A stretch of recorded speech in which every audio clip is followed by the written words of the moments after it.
We're live. Thanks for having me here. No worries, dude. Great to see this great little setup. Have you seen any of the stuff that we've put out at all?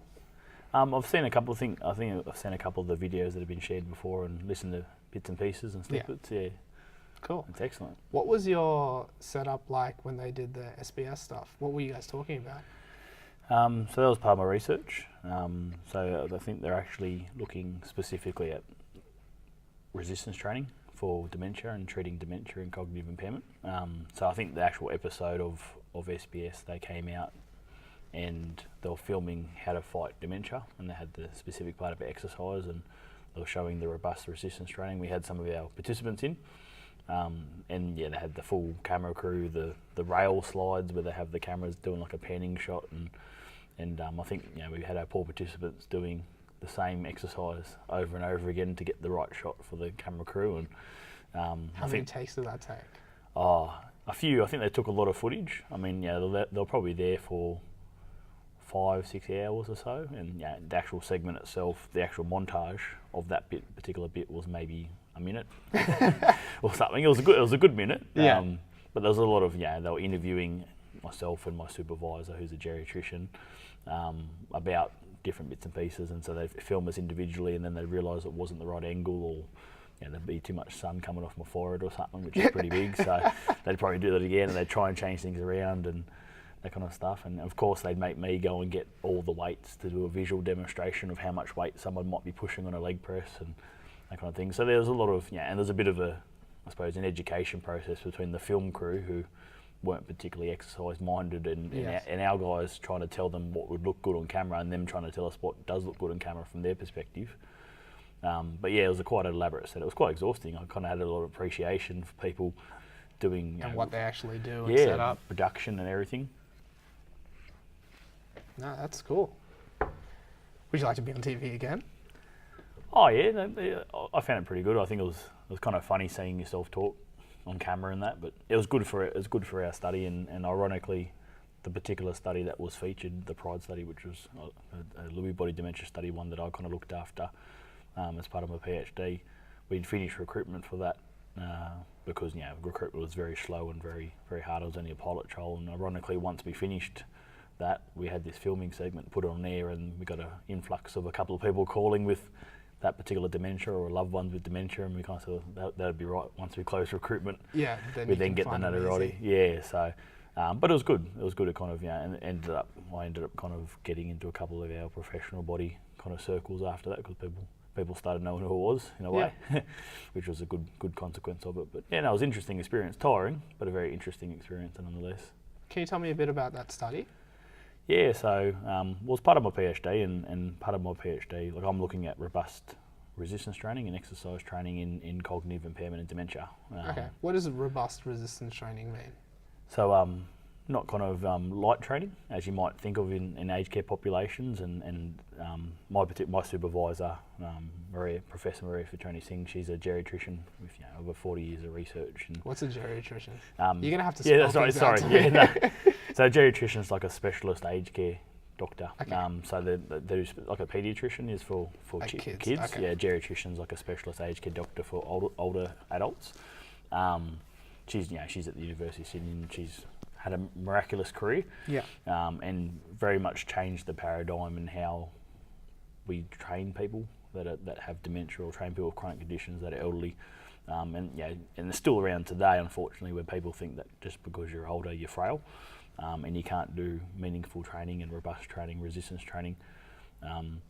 But in our cases, most of our studies, we get our participants doing quite high intensity resistance training. So we can get people with dementia that might be in the 80s or 90s, leg pressing 200 kilos, 300 kilos, that kind of thing, and doing very big weights on kind of pneumatically controlled machines. So my particular study was the PRIDE study, which was the first kind of study of exercise for Lewy body dementia, which is a type of dementia that's very similar to Parkinson's. So you kind of have the physical and the cognitive as well as the psychiatric symptoms. So we did the first kind of trial that's been done in the world, and we had a small little sample of about 10 people altogether, which we kind of accumulated over the course of a year, and we took them through quite high intensity resistance training, as well as very kind of challenging balance exercises and functional tasks as well. Yeah, so it was only a small study. Went for we had an 8-week control period where we just kind of followed them for 8 weeks, and then we put them through 8 weeks of rigorous training. Wow. And with these forms of dementia or Parkinson's, they tend to be degenerative in the sense that like once you have it, the goal is, in the past, has been to just slow symptoms, right? Yeah, so dementia is an umbrella term for any kind of condition that causes a gradual loss in cognition or memory. Memory is the main thing that people look for, but there's also other aspects to your cognition, such as decision making and verbal memory and verbal fluency, and there's a whole range, and depends who you talk to how they classify them. But basically, the actual definition of dementia is that you have a gradual cognitive loss that leads to a decline in your daily function. So you start noticing that things that you normally do in day-to-day life start to become a bit harder as a consequence of your loss of cognition. So there's a lot of different conditions that can cause dementia, like even HIV can cause dementia, but the most common is Alzheimer's. Yeah. Alzheimer's disease, which most people kind of use interchangeably with dementia. But and that is that Alzheimer's is like a hereditary condition, or it can be. Yeah, not a lot of dementia is kind of inheritable. There are some genes that have been identified that might pass down through families that make people more susceptible to dementia, but it's such a complex thing, and there's so many things that play into it that it's quite hard to kind of predict whether someone's going to get dementia or not. There tends to be in the Alzheimer's, for example, there's the APOE4 gene, which tends to, without getting too complicated too early, but you do what you have to do to explain things. I'm happy. There are some genes that if you have that in your family, you're more likely to get early onset dementia, and if you've had members of your family that have got dementia quite early in their life, maybe in their 50s or 60s, there's an increased chance that you might get it. But a lot of the other dementias, the genes that they're finding tend to maybe make you at increased risk, but don't guarantee particularly that you'll get dementia. So Alzheimer's is the most common, which most people know about, and that's what most people hear about. There's also other causes of dementia, such as Parkinson's disease and Lewy body dementia, or Lewy body disease, which is the ones that I specifically study. And what does that mean? So all of the things that cause dementia, basically, apart from vascular causes, such as like having little strokes or in your brain and kind of ischemic changes, so changes to blood flow in your brain, most of the neurodegenerative causes of dementia, they're diseases that have a certain pathology in the brain. So there's a little protein that might be naturally occurring in the brain, and something just goes wrong within the cells and accumulates, kind of not in a way similar to cancer, how cancer cells are I suppose a bad replication of DNA and it keeps going. In dementia, you tend to get a protein that normally gets excreted by the cell but just starts malfunctioning and starts kind of replicating and causes those brain cells to die gradually over time, and that's what causes the dementia symptoms. So depending on whereabouts it is in the brain, that's what symptoms you get. So Alzheimer's very much is the stereotypical kind of memory loss, where people tend to start forgetting kind of where they're putting the car keys, what day it is.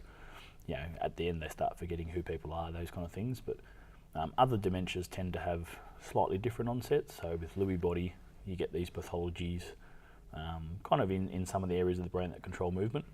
So you tend to get very movement-based symptoms, such as tremors and shakes, slow walking, and a lot of those movement symptoms. But and that's what's similar to Parkinson's. Yeah, so the Lewy body disease, like Parkinson's disease and Lewy body dementia, kind of all sit on the same spectrum. So most people with Parkinson's, if you live long enough with Parkinson's, will develop some form of cognitive impairment, because with Parkinson's it tends to affect your lower brain, in kind of the movement centres of your brain, and over time that pathology can potentially spread to like the higher cortical areas where you do all your thinking. So a lot of people with Parkinson's will develop what's called Parkinson's disease dementia, which, without getting too much into the philia side, is kind of almost the same as Lewy body dementia. Yeah. It kind of just depends which one comes first, the movement or the cognition. Decline. Yeah, that kind of thing. So they're kind of all related to the same pathologies. Wow. Yeah, it's pretty intense. So I got into dementia research because my grandmother had Lewy body dementia. So when I was younger, this was in high school and that, she got diagnosed with dementia. and Lewy body dementia. So no one really knows what it is until someone they love gets diagnosed with it. And what kind of followed from there was a very relatively rapid decline, especially with the Lewy body side of things. You kind of get the very physical symptoms, and this was for someone who was relatively active herself. She used to do a lot of bushwalking and take us bushwalking, everything else, and was very kind of much a fit, active kind of older adult.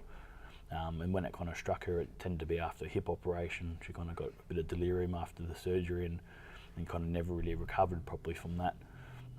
But then as a high school kid, seeing your grandmother kind of go downhill like that, you couldn't really do much to help, in terms of, got to a point where she was kind of bedbound and you could just see her kind of, unfortunately wasting away and those kind of things. So doing my undergrad in exercise physiology, kind of got towards the end of my undergrad and wanted to do research, and kind of thought, well, I'll marry the two things that I like, which is, trying to find something that I can help my grandmother with, as well as weightlifting and strength and those kind of things. So stumbled across my supervisor who'd kind of taught us in my undergrad, and we talked about ideas for having a study, and next thing kind of went from there, and we ended up having a clinical trial, kind of like a pilot clinical trial kind of sorted out. So my grandmother unfortunately passed away kind of just as I was starting my PhD, but everything I kind of do now within my research is almost in a way of as helping other people with the disease, because I couldn't quite help her in that sense. So it's kind of nice, it's a bit cathartic in a way.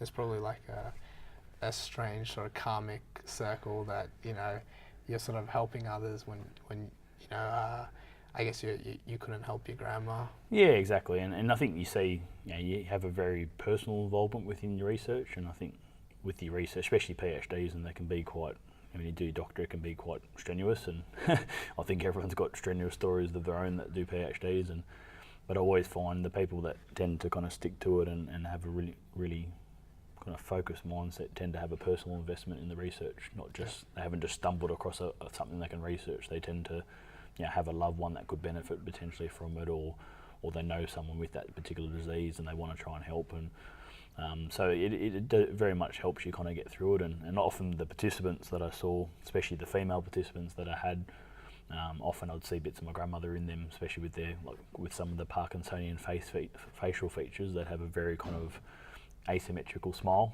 like a bit of a cheeky kind of smile and stuff, and that would often remind me of my grandmother and that as well. So as much as you could help them to kind of get stronger and improve their cognition and everything else temporarily, there were some that you could only assess to a certain point, and they might have deteriorated before you could train them, and you always feel like you kind of left those behind in a way, and you kind of continues to motivate you to do your research and to get stuff out there to try and make up for it with people in the future and those kind of things.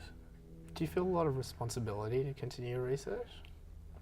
In a way, and I think in this particular field, like everyone kind of, if you're lucky in research, you find the little niche, and you can kind of become the expert in that little niche, and that's hopefully where I'm heading at the moment. And I think in 2015, when I first started, we put in for a conference, and just happened to be an international conference. It was over in America, and it was the International Conference of Dementia and Lewy Bodies, and we kind of put in a little abstract, just a bit of a review I've done. Didn't really have many results, and they accepted us. And from there, kind of ended up kind of giving an oral presentation as well as an abstract poster presentation. And this was a big conference run by the Mayo Clinic, and the Mayo Clinic is one of the biggest private medical institutions in the world. Went across there, and I met all these neurologists from the Mayo, really big, kind of the researchers in the field, and I was the only exercise physiologist there. I was the only allied health professional, and I was the only person from Australia. Wow. Yeah, so I went across there, and you kind of realise that the research sphere around Lewy body dementia was very much all about pharmacology, all about the drugs and the medicines and interactions with patients, and mortality, and what people's prognosis is after diagnosis, how long they live. It was all very morbid stuff, and this particular conference had a patient track as well as a scientific track. So you had both practitioners and researchers there, but you also had patients that were coming to seek information, And when I talked to the people that were running it from the Lewy Body Dementia Association, one, they loved the accent. I thought they loved it for other content, but they said, no, we love listening to your accent. So maybe that was the reason I got the oral presentation, so they could hear us. But when I kind of asked them about it, I kind of said, well, I'm just a first year PhD student from Australia. How come you kind of chose us? And they said, well, your presentation is about proactive things that people can sit there and go, yeah, I can start making those changes in my life. I can do the exercise, I can do this. And where everyone else's presentation is all these neurologists talking about, how many people die from taking a certain type of drug, or how long people live, and these are the pathologies we found in the brain on autopsy. And so, if you're someone that had that disease and you're sitting there looking at all this research that's getting done when you've died, it doesn't really fill you with very proactive feelings. So I think very much so, being kind of the first roughly in that area for research to be able to look at exercise and helping specifically Lewy body dementia, I do feel like a responsibility to kind of keep going, and you can kind of see yourself crafting a bit of a track down the future for yourself. And I'm at that stage with the PhD at the moment where we're doing all the writing, so hopefully in the next year or so I'll get a few papers kind of getting published with some of the results, and then it kind of sets the foundation for what you do after your PhD in that sense. What are some of the, I guess, results or I don't know, things that you're finding doing this kind of research? Yeah, so what we find with most of our studies, and much to people's surprise, is that you train the strength training, and just like in younger populations, and probably even more so than young populations, you get a massive increase in strength. What? Yeah, exactly, yeah. So you train strength and you get stronger. It makes sense. But I think that the thing is that I suppose a lot of people with chronic diseases, they start from a very low base. So when you subject them to really high quality training, proportionally they increase a lot. My supervisor did a famous... Just kind of like when a new person starts, they get those newbie gains, right? Exactly, yeah. You increase very quickly in that first phase, that 8-week phase, where a lot of it's neurological. You do get some of the physiological adaptations, but even more so because they're starting from such a low base. You start giving them good training, proportionally they double their strength sometimes. And most of our participants in the study, they improve their strength in the 8 weeks by 50% minimum. And that kind of thing, even on some of the big things like leg press and some of those items. And that my supervisor did like a landmark study back in the 90s in America. She's from America, and they took nonagenarians, so 90-year-olds in a nursing home, and subjected them to kind of moderate to high intensity resistance training for 10 weeks, and they increased their strength by over 100%. Wow. In that time. And these are people that most people say, oh no, they're too frail, just sit them in a chair and we'll play with some therabands or have some little light weights or something. But when you actually train the body properly, like even in older age, you still have those adaptations.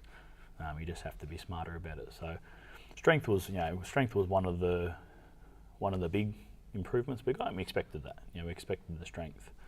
The cognition was one that we're hoping for, but we weren't quite sure whether it was going to come, and in most of the cases we actually found the cognition improved in certain domains. So memory, the evidence for exercise and memory is very mixed. Memory tends to, if your memory improves, it might be short term, it tends to be because you're more alert or something of that sort. But the one thing that tends to be quite consistent in exercise literature is that executive function improves very quickly. Now executive functions like your decision making ability, like making those quite complex decisions, being able to do 2 lists at once and kind of keep track of where you are, making complex navigational decisions when you're driving, and that's arguably the most important domain for someone's independence. So memory you can kind of you can accommodate for. You can write things in a diary, you can kind of leave post-it notes places, someone can call you and remind you, but when it comes to actually making those more higher order decisions, you can't compensate for that. So quite excitingly, a lot of the research tends to suggest that exercise has quite a moderate effect, so you can actually get quite significant improvements in executive function, and that was some of the results that we were finding with some of our participants. So some of the better performing participants, or the better responding participants, improved their executive function from baseline, and actually improved it to an extent where if you were to see them and not know their history and you tested them for that particular domain, they wouldn't kind of show up in a impairment. They kind of show up as a normal older adult with no dementia.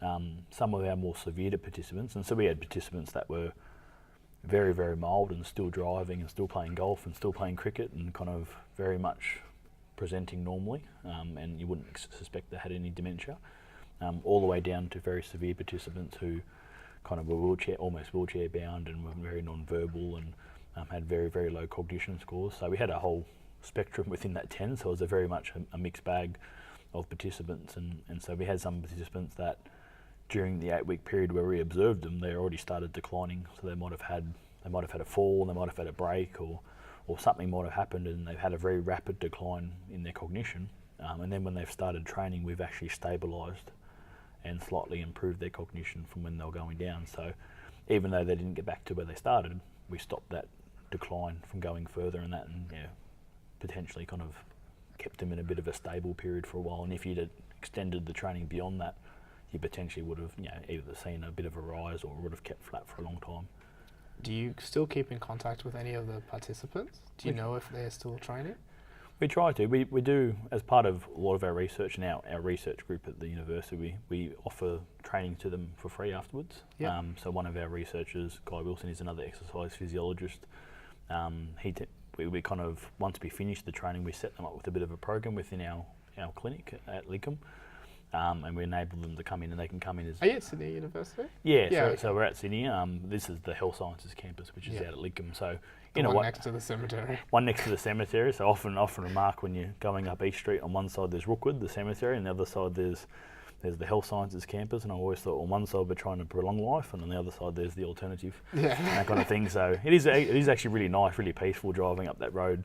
I mean, obviously there's no residents making noise in that, but they got very, very nice old trees and everything else, and it's beautiful at sunrise and sunset. It's really, really nice. You get all the nice birds and the big glossy black cockatoos flying through and everything. So, but yeah, we do offer training. They can prolong training after that. Unfortunately, because it is quite a fast progressing disease, they'll kind of usually come for a little while, but then they might have a bit of a relapse. Yeah. And then it just becomes too hard to keep bringing them.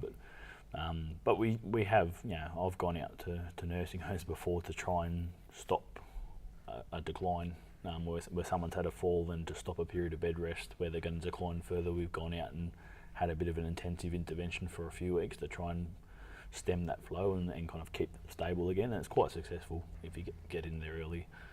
You can kind of stop a potential deterioration into a much worse state where they can't recover from that. So in that kind of disease where it's very fast moving, a lot of the intervention is about timing and about stopping that decrease to that next disability level, those kind of things. But so a lot of them do.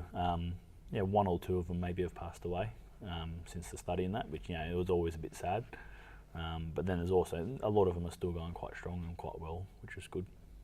I want to talk about what the training actually looked like.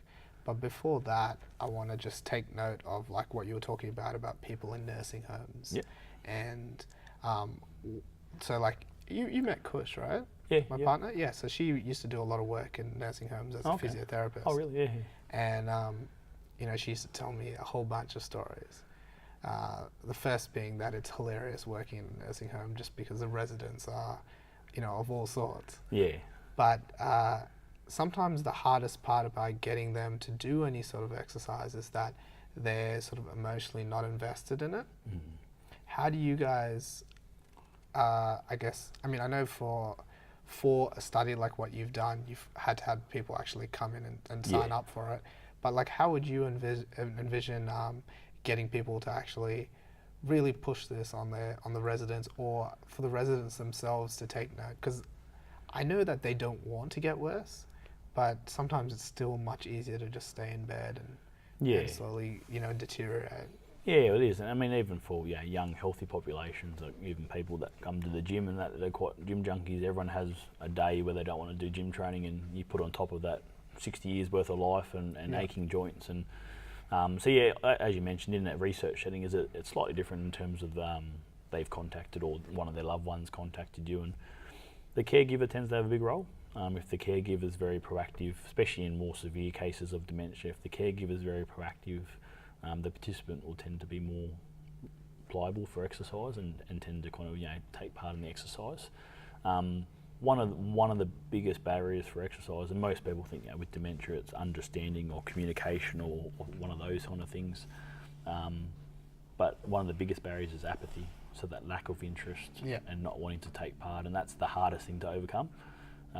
In nursing homes, I mean, they medicate for a lot of things. Sometimes there's over medication, which is an issue in itself, and sometimes with apathy, if you can get the person interested through education of why they need to do it. Otherwise, sometimes in more severe cases, they need that low-level medication to try and improve if they have some type of clinical depression. But from an exercise physiologist point of view, normally if you can get them to get up and start moving and start participating, they start to kind of feel the benefits relatively quickly, especially if they've been on bed rest for a while. Yeah. And I think it very much comes down to your persona in a way. If you go in there and it's very stock standard and you're kind of just going through the motions, they tend not to react very well to that. But if you go in there and you're very peppy and you're very enthusiastic and you kind of, you treat them as if they should be able to do the exercise, I think they start to kind of believe that themselves. But a lot of it starts with the actual attitude of the actual nursing home staff as well, and kind of how they're viewed by a lot of the staff, and whether they're viewed as quite frail and quite fragile and not able to do things. One of the biggest issues we have with our nursing home patients in a couple of the studies is we go in and do this great training with them, and then for the rest of the day they're bedbound. Yeah. In some cases they're restrained, which is pseudo illegal.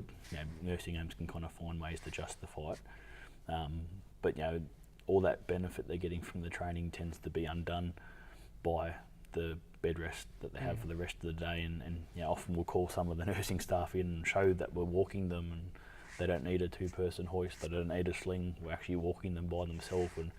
And unfortunately, for sometimes with some of the nursing staff, it's very much a time thing, and they're under so much strain, and I don't blame the nursing staff in a lot of cases because they've got so many patients to look after. And that's how they get their funding as well. It is, they get more funding by having more levels of disability, which is a shame sometimes, because we've talked to a couple of the nursing homes that have really good exercise models in terms of having a lot of physios and exercise physiologists kind of working in the centre much at their own expense, because a lot of it isn't funded.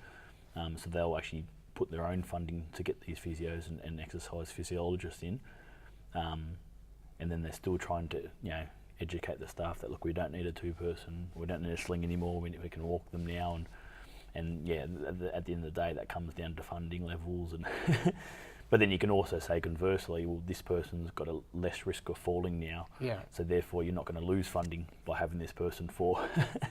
But then they'll argue back that, we'll just keep them restrained all day so they can't fall in the first place. So it's a very, and I think out of the whole spectrum of cognitive impairment, very much the severe stage in nursing homes is very much where I want to kind of get into, because it's at that point where a lot of people lose hope. A lot of health professionals and doctors kind of lose hope in having any type of intervention, and I very much enjoy kind of finding the strategies that work, where there's a very much a cognition barrier and a communication barrier, and very much a lot of frailty kind of going on where you have to be very careful with, and that's somewhere my weightlifting comes in handy, because it helps a lot with the manual handling.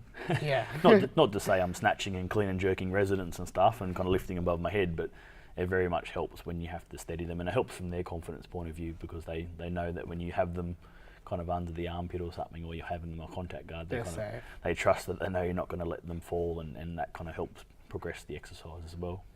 What do you see as the biggest things that you can do to change a sort of systemic nursing home breakdown between like funding, and is it just through education, or like are there other things that you can put in place? Like how would you see these things improving?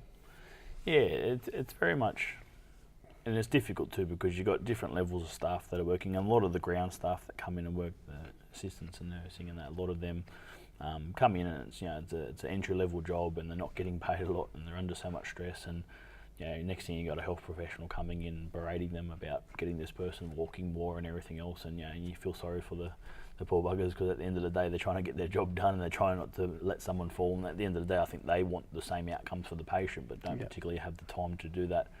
I think it very much comes down to finding a model where each facility can have a dedicated exercise physiologist, dedicated physio, dedicated OT, and whether that's part of the full-time staff or whether that's a contractor that comes in. But having those facilities accessible within the actual place, so not just having TheraBands and a couple of little things that are available, actually having the gym equipment and everything in there, and that is a cost.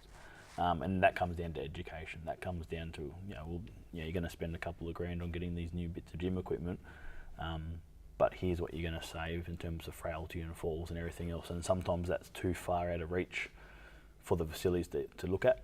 They're looking at day-to-day costs and everything else. And if you kind of have this, okay, we're going to prevent falls by 30% or something, and then say, therefore you're saving on this much cost, or sometimes that's a bit too far out of view for the nursing homes to kind of look at that kind of investment for equipment. But a lot of it in nursing homes is about the environment around the exercise. So it's not just the actual exercise itself. The exercise itself needs to be moderate to high intensity and be very much resistance based. Once you get to a point where you're in a nursing home, the aerobic side of exercise isn't as important. The kind of the benefits you can get from aerobic at that age, you can also get from resistance training. So a lot of studies have shown that when you actually do resistance training, you actually improve your VO2 max by a similar percentage to aerobic training in older populations, and that's because you're putting on more muscle mass and lean mass, or preserving that lean mass. And so the resistance training very much gives the most bang for your buck. And unfortunately, there still are a lot of health professionals out there which, either through a combination of lack of awareness or lack of resources or lack of time, still kind of promote those very low intensity, almost useless exercise regimes, and if you call them exercise in nursing homes, but it really much needs to go back to that very purposeful, functional, kind of robust training that you have with the residents, so that you actually have the most chance of fighting off future frailty and getting them most stable. And around the actual exercise itself, a lot of things that go on in the daily life with the participant very much affect the exercise and the effectiveness of the exercise, and one of the things is like sedation. So if they're on a lot of antipsychotics and antidepressants and a lot of those kind of drugs, sedatives, they tend to be very groggy. Yeah. And it's very hard to get that maximal response. It's kind of like, if you had to go to a weightlifting platform and at state championships or something, lift well, but you've had a sleeping tablet the night before, it wouldn't be a good combination. So you amplify that with someone who's quite frail and quite disabled. It's very important, having a good GP in that nursing home and a lot of the new generation of GPs coming through are having that training at university, that exercise is important, and consistently the evidence is showing that exercise is one of the most versatile medicines and the most reliable one too.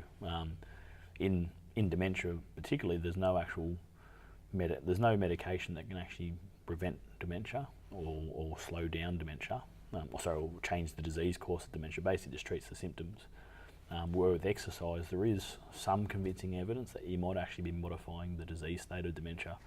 So potentially you're either delaying the onset or you're actually slowing down the progression of the pathology. So more and more these GPs, when they're coming out, they're actually getting a lot more training in exercise and when to prescribe to an exercise physiologist or a physio, and so they tend to be a lot more pro-de-prescribing in nursing homes, and they don't just keep the status quo.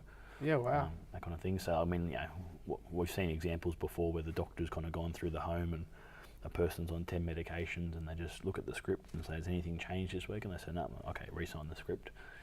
Where what they should be doing is, has anything changed this week? No, okay, let's see if we can trial a reduction in this particular medication or take them off this powerful one and see if they're still okay, and trying to reduce as many things as possible so that the person's in a better way without as many medications as well. Because ideally, the less that we're messing with the body, the better, right? Yeah. Like through things like medication. Yeah, and a lot of the time, it's called polypharmacy, and it's a problem when you have 5 or more medications, and they show all the time in research that having 5 or more medications significantly increases your risk of mortality, morbidity, having falls, frailty, everything else. And it's a simple fact that you have that many different drugs in your system, and that not all of them play nicely with each other. And often what you see is they might give something like, they might give an antipsychotic because a person's having delusions or hallucinations, and then that person starts becoming very drowsy and very kind of sedated, and they start getting Parkinsonian symptoms. So then they might look at dopamine medication to help with their Parkinson's symptoms. So then you've got 2 medications that are fighting against each other that you have to take at opposite ends of the day. It's like 2 siblings fighting that don't quite get along, and they'll start giving them aspirin and painkillers for low-level pain that may or may not be there, and often they'll cause more harm than good because of internal bleeding. And So there's a lot of practices that, obviously with someone who might be time poor, or a physician who can't get around, and nurses that, are stretched to the limit, might go unnoticed. And that's where I think the allied health professionals and the EPs and the physios that are going in there need that additional training and some of that kind of pharmacological stuff, and not to change things, but to be able to raise those yellow flags. Just be aware of it. Yeah, because if you're training that person and that person's not in their optimal state, and they can be, that's an ethical thing for us. And as health professionals, we should be looking to also try and get this person to the most optimal environment before we train them. That's a safety thing, and that's our obligation as much as it is the doctors and the nurses. And not to say anything bad of these doctors or nursing staff or whatever, it is a problem with how the system is actually set up. Definitely, yeah. In them being time poor, and a lot of them actually always being like outside contractors with very limited contact hours. Yeah, so definitely. like a doctor or a physio might literally only have like 4 hours to see every single resident at a nursing home. Yeah, and that's where the key is. It's very hard when they're coming in, and it's very much a meet and greet, and that's why it's so easy, especially from the doctor's point of view, to fall into that kind of status quo kind of mode where has anything changed? No, let's just keep going the way we're going. We're lucky enough within our research studies that our supervisor Maria, the geriatrician, she'll screen every patient for an hour before they commence an exercise intervention with us, and that's probably the most thorough screen they'll ever get in their life. Yeah, wow. Very much so from a exercise specific perspective too, and a lot of the RNs within the facilities are very knowledgeable, and they very much have the insight, and everyone just gets stretched to such a limit where it makes it very hard to pick up those little things that when you're sitting there with a microscope you can probably find, but it's not the most blaring issue when you've got several residents that need to be showered, and some need their medications given, and some need to be at dinner and stuff. It's probably the least of your priorities for that time, and that's where I think the more allied health professionals that you can also have kind of keep an eye on these things as well, not as their primary job, but just as a secondary thing.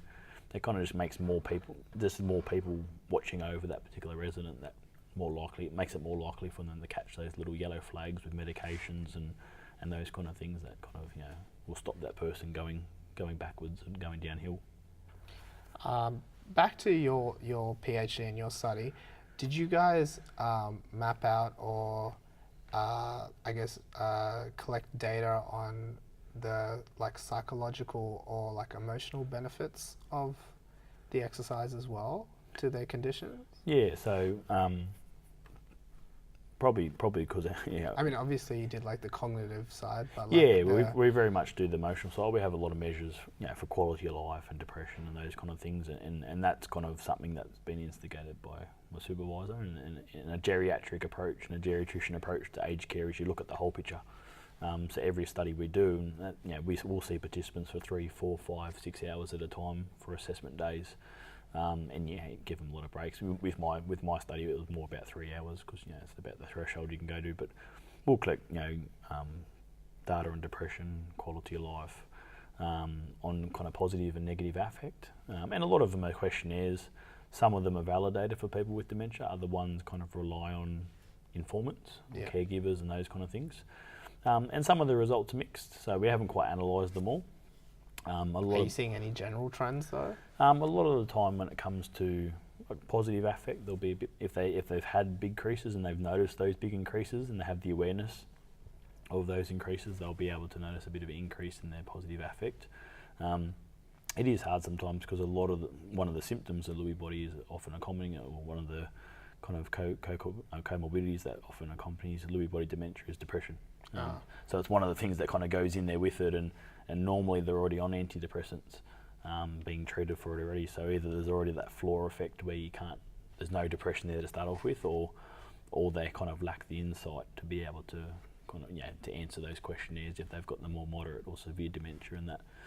But very much from an anecdotal point of view and from kind of observing them within the studies, very much their confidence and their kind of agency within what they can do and what they can accomplish very much increases.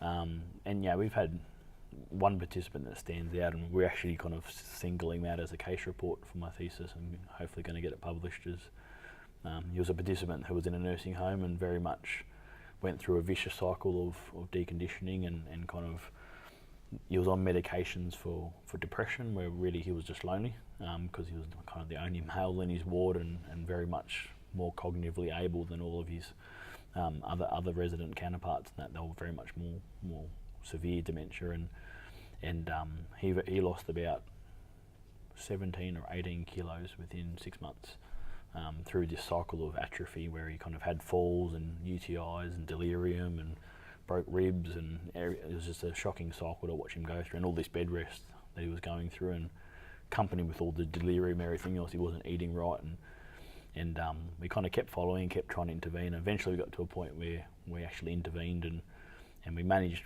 through consultation with his doctor to reduce his medications from about 11 down to 1.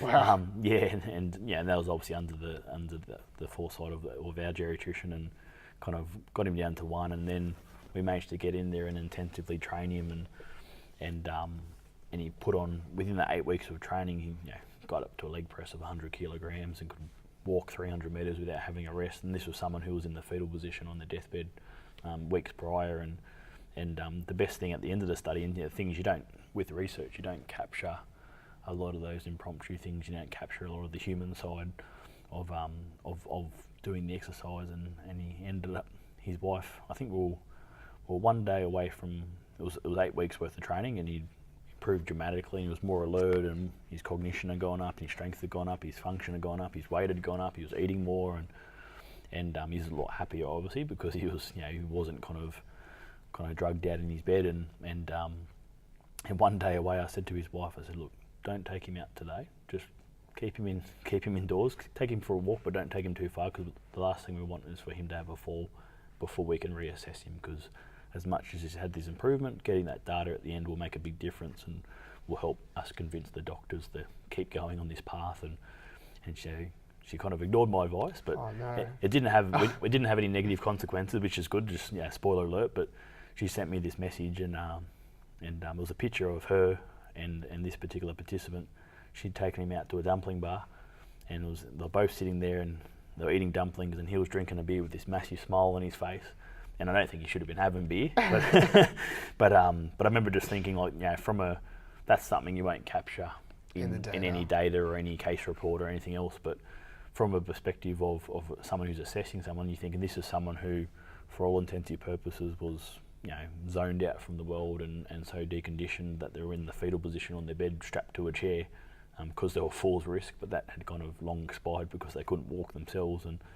And then to be 8 weeks later, like, as much as I can go, oh great, he's improved his strength and he's improved this, at the end of the day, he got to go out with, he was well enough that his wife could walk him out to the car, sit him in the car, take him to a dumpling place, sit him at a table. He was alert enough that he could sit at the table and they could eat dumplings, and he had this big beer in his hand with a big smile and stuff. And I thought that was good. As much as I was fretting because I hadn't reassessed him yet, I remember thinking that was a great thing for that participant and for the wife, and kind of I always remember that, that's the real side of research, where you kind of want to see those little wins here and there. Well, that's the end goal, right? Yeah. And I guess when you're in the minutiae of actually doing the research, sometimes you don't get to see that ever. But remembering that, and I don't want to bring this back, but just that feeling of, even if you were able to do that with your grandma. Oh yeah. What joy that would bring to exactly. her and the people around her, including you and your family. It's only the most amazing thing, right? Yeah, and often I think about it and so the biggest difference, obviously the knowledge that I've gained, especially during the exercise physiology degree, was obviously a big bit of knowledge, but within this degree, especially being under a medical physician and having that kind of medical training, and I think the difference, if that had happened now, it would have been a very different. I would have stood up somewhat to the doctors and some of the staff there, and I would have very much got in there and intervened and stopped that atrophy process, and to a certain extent they probably would have listened a bit more because I had a bit more expertise, where I wouldn't just be a grandkid trying to look after his grandma. I would have been someone who's somewhat developing a bit of expertise in the area, kind of coming in and saying this is what I want to do. But I often think, I do think sometimes how things, and inevitably it all ends up the same in a way. You might prolong a period of stability, or you might improve their function and quality of life, which is what you're aiming for, especially when you have a terminal illness such as dementia. But I often think where it would have been different if I'd known what I know now back then. And like, I always remember one day I went in there to move my grandma, and she was quite deconditioned and lost a lot of weight and had a lot of contractions, and I actually just manoeuvred her up and sat her on the side of the bed and just lifted her up and just got her standing on her feet. And one of the nurses walked past and almost had a heart attack because she was a sling lift and everything else. And back then I felt really guilty for getting her up, and they said, "Oh no, you can't stand her. She's got bed sores and everything else." And I can understand their concern. Now I'd back myself and I'd be okay, and I'd have more of a discussion with the RNs and everything else. Yeah. But I still remember that reaction, and I remember for me it seemed like a natural thing, and I imagine that for a lot of people it seemed like a natural thing to want to go in there and move their loved one and stop them from deteriorating and that, and you don't want to see them there, you want to get them up and get them interacting and that. But I still always remember that kind of moment where I remember thinking, oh, what am I doing? Am I doing the wrong thing? Where now I know I would have been doing the right thing. It was just the way I would have approached it and everything else. And that's not to tell people at home if they have loved ones to go move them. No, exactly. We put that disclaimer, and I suppose there's what all health professionals are about, is putting that disclaimer that make sure you see your doctor first, that kind of stuff. But it is very much it's, I suppose in a way it is a good thing to develop a very good relationship with the RNs and the doctors of a facility. You don't always get a chance to see the doctors, but if you have a good relationship with the RN of that facility, you can I was lucky in my grandmother's cases that all my mum and my aunties and my uncle, they're all pretty switched on, and one of my aunties is actually an RN herself, and has been an RN for 30, 40 years and that, so she could kind of interpret a lot of the medical stuff that was going on and kind of put her foot down to an extent if there was a potentially inappropriate medication or something going on. But I would have liked to have known what I've known now. Back then it would have very much helped to contribute to the situation. So. Can you talk a bit about the protocols you guys used in the studies? Yeah, so a lot of the time, so when you look at healthy populations, and when you look at research and athletes and everything else, there's so much intricacy to the programs because you're trying to get that extra 1% out of athlete like you do here and stuff, where you're trying to periodising and everything else. And in older populations, periodising doesn't really make a difference, especially with chronic diseases. Maybe if they're well trained older athletes, it makes a difference, but in older populations, very much sticking with the standard protocol, trying to get 2 to 3 sets of 6 to 10 repetitions and those kind of things. The protocol that we use for our particular study, because Lewy body dementia has a very Parkinson's component, they have a very slow initiation of movement. So a lot of our training, so a typical session would consist of 1 hour, so it wouldn't be any longer than an hour. So it was a jam-packed hour, so it was quite high intensity. Is there a reason that you're training for an hour specifically? Is that just to keep the data It was more so, it was more, I mean, if it went for an hour 20 or 40, it wouldn't make a difference. It was more just an hour was probably the minimum time we could fit it all in. I see. Okay. And just, with some of the mild participants, they could train for age. Like, one of their participants was playing golf for 3 or 4 hours, a couple of days a week and that, but it was more just from an attentional point of view, and because it was quite demanding, we didn't want them to have that cognitive fatigue when they're doing the training. But so a typical hour would be probably about 30 to 40 minutes worth of resistance training, and we targeted, and so it wouldn't just be any muscle groups kind of trained. It was very much targeted to the ones that are linked to independence. So it'd be your glutes, like your butt, your thighs, your triceps, and your hip abductors. So especially your hip abductors being the ones that help you move your foot out if you have a fall, to kind of catch yourself on that. So we'd very much stick it to those 4 muscle groups. We do a bit of dynamic balance, so we get them doing heel-to-toe walking with a lot of cognitive tasks and dual tasking. Static balance, so you have them doing a static balance on an apparatus that I designed. What's the apparatus? We called it Humphrey. We actually, went pretty far with it for a while. We were in the Big Ideas competition, the Sydney Big Ideas competition. It was a bit of an integrated apparatus where me and my old man made it at home just for the study, but then my supervisor said we should take it further. So we've taken it to a certain stage, and just because everything's been busy, we're kind of, I'll probably revisit it after my PhD. But what does it look like? What does it do? It's a big kind of immersive frame that kind of wraps around, I should say patent pending. No. Can you talk about it? Yeah, no, I can. I mean, the likelihood of it, it won't be, I don't think my descriptions are that vivid, but basically it's a big frame they kind of stand in front of and almost wraps around them like a big bear. That's why I called it kind of Humphrey, because it's like a big bear.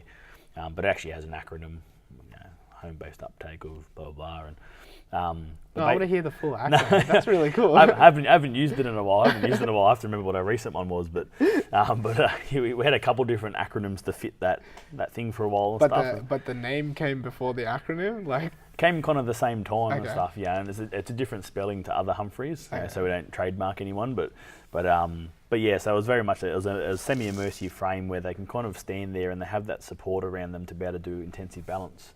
But they also perform dual tasks at the same time. So the original apparatus, the Mach 1 as we call it, that was built by me and my old man. It was a bit of a frame with a wooden back, and it had big metal extrusions that had whiteboards, magnetic whiteboards all around them, so above them, to the side and in front of them, and they had to perform various kind of cognitive and physical tasks with magnets while they were balancing, because that's from the evidence, that's the best way to increase your balance, is to give yourself that extra challenge and do that dual tasking on top of kind of going to the limits of your balance.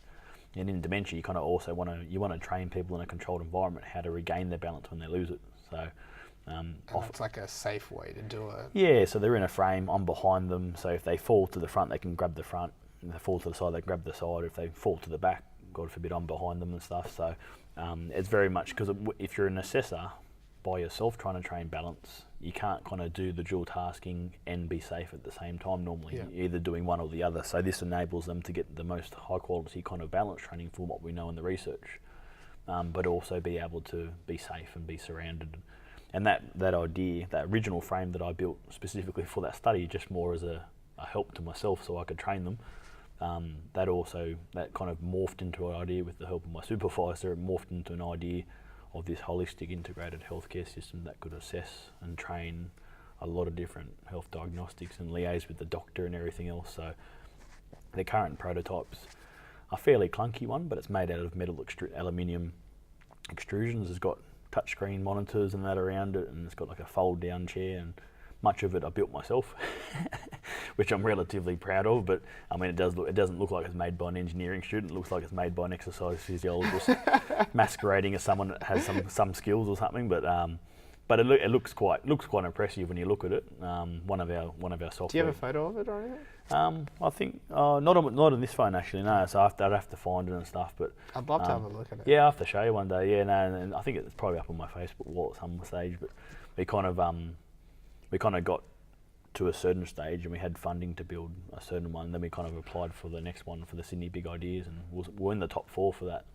And my supervisor pitched on the night, and I think we came second, but I think everyone thought we should have won it. So I think we lost to a guy that had nanoparticles for lung cancer and that. So we kind of thought, okay, fair enough, that's pretty impressive and that kind of stuff. So, but that was something else we used for the static balance. So we used to have strength training in the sessions. We'd have dynamic balance, static balance, and then we'd have a little bit of functional stuff. So if they had a particular functional deficit, standing, sitting, kind of walking, that kind of stuff. We'd so work like on that. some sort of meaningful tasks. Yeah, trying to translate it a bit. So in a way, there was a bit of a periodisation where you kind of do a bit of everything for a space of a couple of weeks, as opposed to blocking it. It's kind of everything was done at the same time, and we do that 3 times a week as well. So and like in any population that's new to training or is very deconditioned, that's how you would train them anyway, right? Like, yeah, exactly. Yeah, you don't have to do some crazy periodization.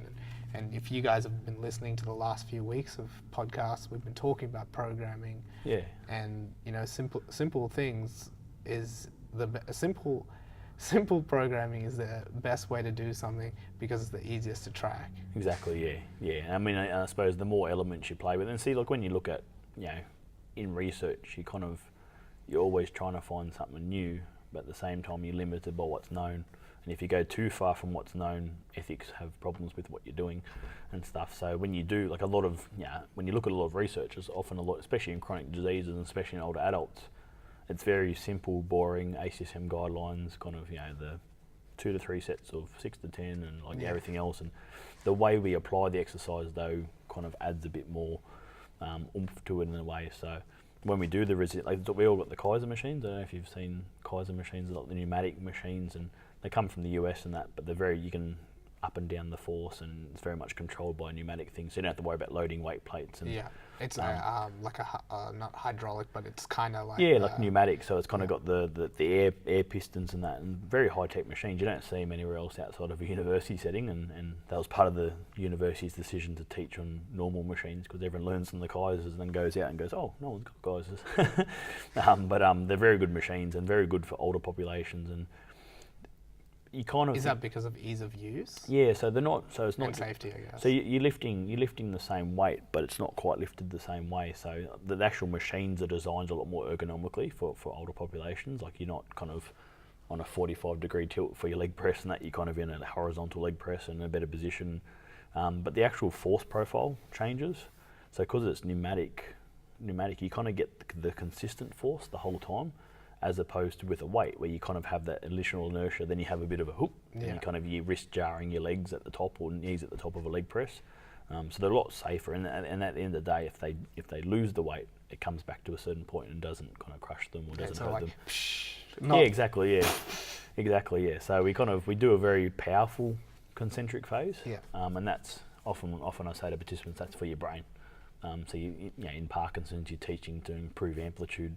So you're trying to get them to move as fast as they can. So they're moving. So you're increasing force. Exactly. Yeah. So they're moving very slow. You want them to move at a normal speed, so you get them to try and move as fast as they can, and they kind of end up in the middle. Yeah. And so they might think they're moving really, really fast, but it kind of ends up somewhere in the middle of what we consider normal. So the kind of concentric phase is very much for the brain. The eccentric phase, we do a very slow, controlled, mindful eccentric phase. So we get them very much to control the eccentric, and almost to a point where they're kind of almost stopping the return of the machine. And you get them very much focusing on the muscle they're using for that kind of mindfulness connection, which is kind of showing a bit of promise in that research sphere. And that's very much for the body. We kind of say the eccentric training is very much for the body, because that causes the most micro tears and the most metabolic response. Yeah. Like, to add to that, for people that are training like not older population, there is a huge benefit in being mindful during your eccentric training, because you have, like you said, you're focusing on the specific muscle groups, but then you're improving technique, because oftentimes you're much stronger in an eccentric than a concentric phase. So a lot of the mistakes or movement errors that you would make in a concentric phase, you do not make in an eccentric. Definitely, yeah. Then the added benefit, especially of like tempo eccentrics, is that there is evidence to show that you have tendon and ligament change, positive adaptation from greater time under tension, which you wouldn't have with like a fast concentric, fast eccentric. Exactly, yeah. And I mean, and it kind of adds, in dementia populations, is very much, it's a safety thing too. If you can control the return, they're less likely to drop it on themselves and those kind of things. And to an extent, when we get the very severe patients with dementia, the eccentric training is what we use. And because a lot of the time in the most severest of participants, people say, well, we can't train them, because I say to them, kick your leg or something, or push up, and they can't understand. And so what we do is, often there's a lot of perseveration in severe dementia. So you'll say, okay, I want you to stand up, and nothing will happen. And then about 5 seconds later, they'll stand up. And you've already moved on to do the next thing, and they'll stand up. There's a bit of a delay in the signalling, and that often makes it hard to do effective resistance training. But what often we do is you keep the instructions very simple, and just say you're doing a leg extension, you might say, okay, kick your leg, and if they can't quite get that kind of neurological effort to kind of kick their leg, you lift their leg up and you get them to push against you, and then you'll kind of force them into eccentric contraction. And so they're still getting that metabolic benefit, even though they're not particularly connecting for the concentric component. And so we've kind of used that with some success on some of our participants. So even with the leg press, for example, like, they might push out a quite lightweight, but then we'll kind of add the weight, so you'll lean against the leg press to kind of give them more of an eccentric component on the way back, because once they push out, they don't want to come back in. So you'll kind of you'll make sure the knees are unlocked, and you'll kind of just give that gentle, and it's a cue as well as actual, like, an overloading kind of eccentric. And I suppose it's like the kind of the geriatric equivalent of having chains draped over your barbell or something, getting more weight as you get to the end and coming back down and stuff. And but we're kind of using a lot of those techniques to try and train more severe dementia, where initially at least, there might not be that mind-body connection as well as you need to do the concentric components. And do you see an improvement or an ability for them to perform the concentrics after a few weeks of doing just those eccentric movements? Yeah, and it does. Yeah, you do notice it, and obviously in the severe dementia, like every day fluctuates up and down, and but it does enable you to get that routine. It does enable you to kind of get the in and out motion that they kind of need to know, and we very much use cueing. And when I'll teach some of the undergrads and postgrads, and we'll say basically in dementia and Parkinson's, if you're doing resistance training and you're not using cueing, you're doing it wrong. You're not getting that benefit, because a lot of the time that cueing circumvents any conscious process that's going on, and it's like asking Usain Bolt to run a world record when he feels like it. Yeah. Without a start gun, you need that start gun. You need that definite start point. So we're very much hands-on when it comes to. Are they getting uncomfortable for you? No. It's just moving. We're very much hands-on when it comes to this one-on-one training and stuff. And so we have a lobby bell. We use a lobby bell. And that was my super. What's that? So just like when you go up to the lobby and you ring for service. Oh yeah. Yeah. So it's a very sharp, succinct noise that's very distinct from all the other sounds in the gym. And so when we'll get them to take a deep breath in, and as they start to breathe out, you hit the lobby bell and you go push, and you'll tap the muscles that you want them to use, and that brings back to that mindfulness component. So especially when it's moderate to severe dementia, like when you're tapping the actual muscle, there's almost that reflex response, like oh that's uncomfortable. I've got to straighten that muscle out, but it's also lets them make that connection. That's the muscle they need to use. So that's that somatosensory kind of cueing. So we combine both the audio cueing with the somatosensory stuff, where we actually tap the muscle, and then you kind of support them on the way back in, so that they're having that nice slow eccentric. And in some cases, when it's more of a complex move, like trying to do a standing hip abduction, we actually put a mirror in front of them, because in the more severe dementia, they can't quite see. If they can't see what they're doing, they don't quite know what movement they're doing. So you put the mirror in, that kind of helps them kind of focus that movement, just like someone standing in front of the gym doing bicep curls in the squat rack. Well, I mean, weightlifting gyms are notorious for not having mirrors. And I like Bo for a long time, one of our lifters, who's funny enough 60 years old, so he's a masters lifter, was hassling me, and then he finally actually did it, and I've seen such a benefit in having it. I saw that down there, Bo's mirror.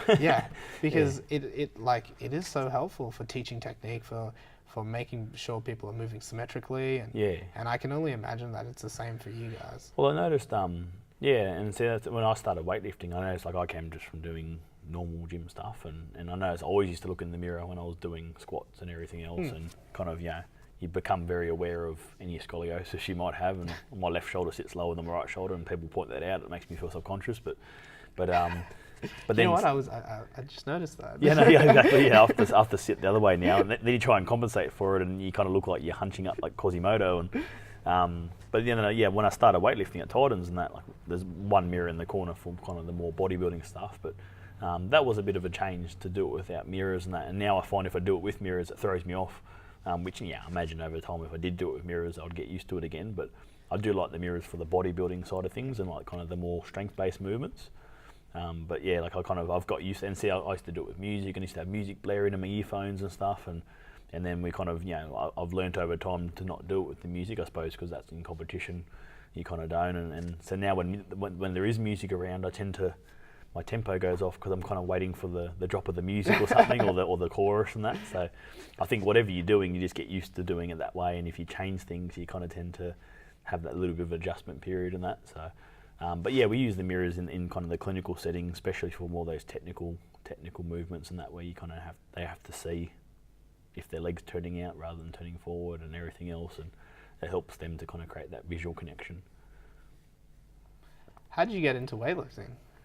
Yeah, so I played rugby league. So I played rugby league growing up and played with the lower grades of Parramatta Eels, so kind of the 16s and 18s and those kind of things. And I used to hate the training.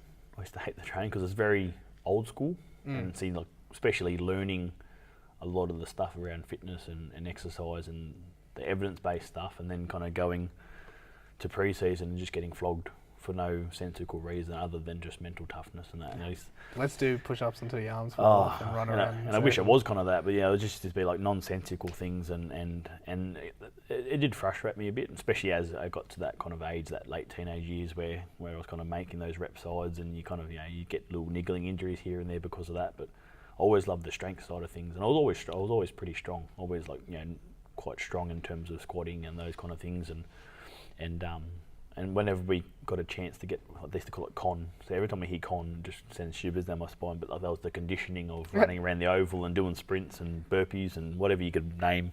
No one probably does it anymore, but you'd be surprised at how old school, you know, people train still. Oh, it's crazy, yeah. And I think, yeah, and I remember we'd do that, and we'd go into the gym, and we'd have a weight session. It was great because that was something because the running I had athletics growing up, and I was always a front rower, so I was never the fittest guy in the team. And so you get the running, and you'd always be one of the guys near the back, not because you're like a big fatty or anything, but just because like you're kind of, yeah, you weren't as fit as the little light wingers and everything and that kind of stuff. But then you go in the weights room and things changed, and so I was the guy doing the big squats and doing the kind of, like, you know, back then. Yeah, I look now, the power cleans, they weren't very technical. They're very much, you know, rugby league power cleans are very much just raw and everything else. And group and rip. Yeah, exactly. Yeah, there's no kind of elbows up or anything else, no chalk, no nothing. Just, and I always remember I was very good with that, and that was good because I always felt like I could actually kind of, you know, I could be top dog sometimes, and then when I got to a stage probably around HSC when I kind of just got a bit burnt out with football, because I've been playing footy since I was 6 and stuff, and along the way I'd done sprinting and swimming and everything else, and those had all dropped off as footy got more advanced, and then I think during the HSC I kind of got a bit burnt out and kind of just gave up. I gave footy a rest, and then came back and tried one more year and started off the season with the 20s. So I think it was called Toyota Cup at the time, and I did the pre-season, and again I was very nonsensical type of training, and ended up picking up like a meniscal injury, which at the time I didn't know what it was, and my knee just used to lock at a certain angle, and I used to have to kind of shake it out, and still tried to persevere as much as I can through the 6 to 8 weeks of training in the heat. And got to Christmas time, and I think the physios kind of looked and saw what it was, and they did some scans, and they said, you've got a meniscal tear, we have to do an arthroscope. And that was kind of just last straw. I thought, I can't keep doing this, I haven't got the passion for it, and that kind of thing. But I love footy, I always wanted to play first grade, just so you can go out and, you know, slap the kids' hands on the way out. Probably all the reasons why you should play first grade, but not the reasons that will actually get you there. And, you know, just so you could have that kind of, that famous kind of profile where you could actually do good things with it. You can go out and speak to schools, and, you know, purely for the fact of just being you wouldn't have to kind of, you know, go out and spend all this money. You could just be you, and you can make a difference and stuff. And that's kind of what I wanted to play. And I like the game. I like footy. I like playing the game. But I gave it up, and I always liked to be an athlete. And for a while there, I kind of was a bit lost. I didn't kind of know what to do. And I'd thought about weightlifting, but I thought, nah, it's too technical. I need something more brutish, more strength based, and thought about strongman for a while, and realised that there's not many 5'10" strongmen going around. How tall is Eddie Hall? I don't know. I think I remember looking. There was a few that might have been 5'11" or 6 foot. And I remember looking. I think it might have changed now. I think the sport's got a lot more popular than when I looked at it back then. But there was kind of the 105 club, 105 kilo plus, and the 105 clear minus. Yeah. And I was sitting at 108 kilos from playing footy, and I'm thinking, well, I can't compete with those behemoths that are like 7 foot tall, and I can't particularly lose a lot of weight because I'm going to lose a bit of strength in that. And so I remember kind of thinking, oh, maybe strongman is not the sport for me. But I kind of did it for a while, like I just unofficially, not with competitions, but just trained that way and that kind of stuff. And then, what's your best yoke? Well, I never got into it. I used to do like a lot of old time stuff. I used to do like Turkish get-ups. Oh yeah. So yeah. I did a Turkish get-up with 100 kilos. Wow. Yeah, so I remember at the time I was like, oh, it's an unofficial world record, because I couldn't find anyone else that had ever done a Turkish get-up with that much. And it was a barbell, and I kind of had all the weights on a barbell, and I used to do Turkish get-ups. It used to be a party trick. You'd always do it with the girls and at the parties and that, and everyone go, oh wow, and you kind of hope you didn't drop them.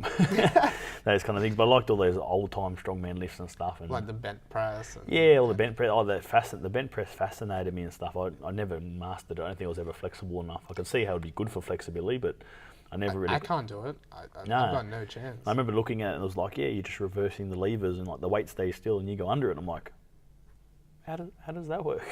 Yeah, it all makes sense in theory until you're here and you're like, okay, now all I have to do is this. And like windmills, and I think there was like two-hand anyhows where you could get the weight up with one hand, and then you had to get the other weight up with an anyhow. So like usually you'd use a Turkish get up, and then you'd bend over and do a windmill or something, and like it was all these weird movements, and I kind of got a bit obsessed by those, and then you realise I'd spend the whole session doing a Turkish get up because it took me that long to warm up to it. And then I kind of thought, oh, that's not really wholesome and that kind of stuff. So I was a bit lost. I didn't kind of know. Do you still think you can do a 100 kilo Turkish get up? Nah, I think I've tried with 60. I could still do a human, like a small human and stuff. Like I can still do that if I had to. I think that's more of the fear of dropping them that kind of keeps me going as opposed to the conditioning. But yes, like I did the one arm snatches and all those kind of things. What's your best one arm snatch? I think I might have got up to 70 or 80 or something. Like I kind of would dabble in and out of it, and you're doing it in kind of like normal gyms too, where you didn't have chalk and you can't drop them. Had about 100 people's sweat on the bar and no chalk to kind of compensate for that. And but it was actually, I think it was one of my mates after I think the London Olympics said to me, I said you should look at Olympic weightlifting, and I thought and just put the seed in my head. Anyway, I was at Lincoln one day and I looked up online, Olympic weightlifting around Lincoln, and came up with Titans, and I kind of looked Titans up and saw Luke's name, like Luke Borragini and stuff, and I thought, oh, that's convenient. He's at Olympic Park, and they've got a big gym there, and oh, look, he's the 4-time Olympic coach. Oh, well, that's lucky, like right nearby and stuff, and so I thought about it, and I started driving home on the M4, and there was really bad traffic that night, and I think I was coming from Homebush Bay Drive down the M4, and I'm driving, sitting in traffic, and I'd moved like hardly anywhere in like 5 minutes, and I thought, nah, stuff it, I'll go and see him. And so I turned off at the next exit at Silverwater and went into Olympic Park and parked at the front of the sports centre and didn't know that was the sports centre, and walked up and down Olympic Boulevard trying to find the sports centre. And I found the sports halls. I'm like, no, it's definitely the sports centre I'm looking for. And finally found it, went in there, and it ended up being one of the afternoons where they didn't train. So, and was lucky because Luke doesn't particularly like drop-ins, just random drop-ins and stuff. So probably lucky in hindsight. But I sat in my car and called him and kind of had a chat with him, and I said, oh, look, I'm interested in doing it. And Luke put me through the third degree to see whether I was actually serious or not and stuff, and kind of asked me if I had a girlfriend, and I said no. And he was good. That's always a good start and stuff. And I said, yep, that's fine. And he asked me how much do I weigh, and I said this much. Okay, you'll be a heavyweight. He said that's good. You'll probably take 5, 6, 7 years to peak and stuff, and that kind of thing. And we had a good chat, and the next thing you know, we're meeting in one of his cafes in Concord, and the rest is history. So I've probably been weightlifting now probably since I was probably 20, 21, so maybe 6 years. That kind of stuff. So I found it, and once I got into it, I started to kind of like the technical side of it. And, I'm not the most technical lifter. I'm still very, very much a strength-based lifter, and if you've seen some of my clean and jerks, I'm not the most flexible lifter. I tend to not use my hands. You had a goal of being a party trick, and you are. Oh right? yeah, exactly. You're at competition. It was an unofficial party trick, and it comes out, and I don't particularly like it. But as long as I get the lift in the end, I always think the Russians or the Chinese are stealing it. And next thing you know, you sit at the next Olympics, they'll be doing the same technique and stuff. So they'll be losing their hands, and they'll make it more efficient and stuff, and it'll catch on. Called the double dab or something. But yeah, that's just something that's come out of nowhere. But I've always been relatively inflexible. So, but yeah, So I got into weightlifting, and it kind of gave me that kind of athlete kind of feel and that persona, and obviously lucky enough to train at the sports centre where it's great facilities and everything else as well, and it's right nearby the uni too, so every morning we train very, very early. You guys train like 5 or something, right? Yeah, so like 4:35 kind of thing, and that kind of stuff. So I usually get up at 3:30 and drive in from Quakers Hill and kind of pull up there, and I used to be a night owl. Now I've become a morning bird and a night owl. So my days just get longer and longer. In the middle of the day, I just kind of, at uni, tends to shut the door and just kind of nod off a bit. So it tends to be the middle of the day that kind of cops it and stuff. But the training's worked out really well, and you've got a nice selection of cafes and stuff around Olympic Park that I can kind of have breakfast after training. Good bunch of boys as well, and that we're all kind of around the same age and kind of been lifting for much of the same time and stuff. So. So I very much enjoy it, and it's always. I think with any sport, it's always a bit of a love-hate relationship. Especially, I wouldn't recommend doing a PhD. It's not particularly performance enhancing to your weightlifting and stuff. It's very much up and down as weightlifting becomes up and down as well. So, so I've very much enjoyed it now, and I can plan to continue for much in the future. And it's good. It's a good combination with research because you you look like someone who practices what they preach. If you're telling older people to do resistance training and you look like you've done resistance training yourself, I think then that people kind of take that with a bit more credit, that kind of thing. And does it give you any sort of like, I guess, insight into the type of stuff that you got, like at least the type of stuff that you're studying and the type of stuff that you're researching? I think it does in a way, and I think often I try not to get into that mindset like, oh yeah, I can do that easy, so you should be able to do it, because obviously thinking you're in a very different population at the end of the spectrum, but I think it very much does give you a lot more of an idea of what good technique looks like, and from a safety perspective, I back myself a lot in terms of lifting, and I know a lot of like nursing homes and stuff, obviously if they're quite small staff, if they're doing it over and over again and stuff, obviously safety is important, and that's why they might use a sling or they have 2 people and stuff. But I've got the benefit of being able to move people around between all the machines just with myself, and that kind of helps. And I think people feel very safe when you've got them, and it allows them to kind of, especially if they've had a period of deconditioning, you can actually get them up on their feet, and they might be a bit unsteady on their feet, but you can give them enough support that they know that they can kind of just try reusing their legs again and stuff, and kind of get that sensation of gravity back into their bones and everything, and then you'll see the contractures start to loosen, you'll see them start to stand more upright, and their body kind of finds that equilibrium a lot better, where if I wasn't as strong a lifter, or if I wasn't as strong in terms of lifting up participants and stuff, you might miss some of those opportunities, or you might have to wait for someone else to come in. So that's probably the area where it kind of becomes a bit more tangible in terms of the benefits from weightlifting.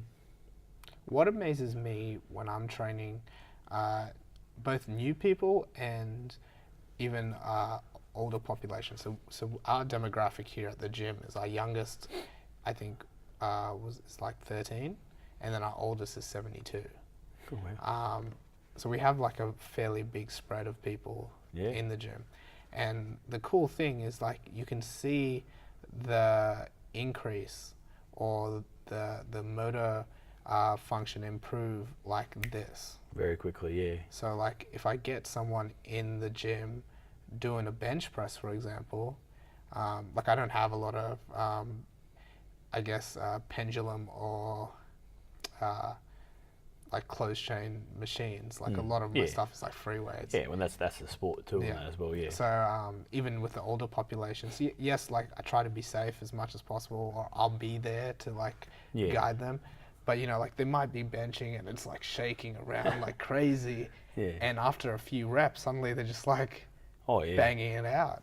And it just amazes me at how quickly their rate of improvement can be. Yeah, exactly, and I think it is consistent in a lot of populations. And as I was saying before, like if you've got an older adult with a chronic disease who's more deconditioned than an age-matched control, someone who hasn't got a chronic disease, like their improvement proportionally, because they're starting from a low base, can be massive, like 50 to 100%, and it happens very fast.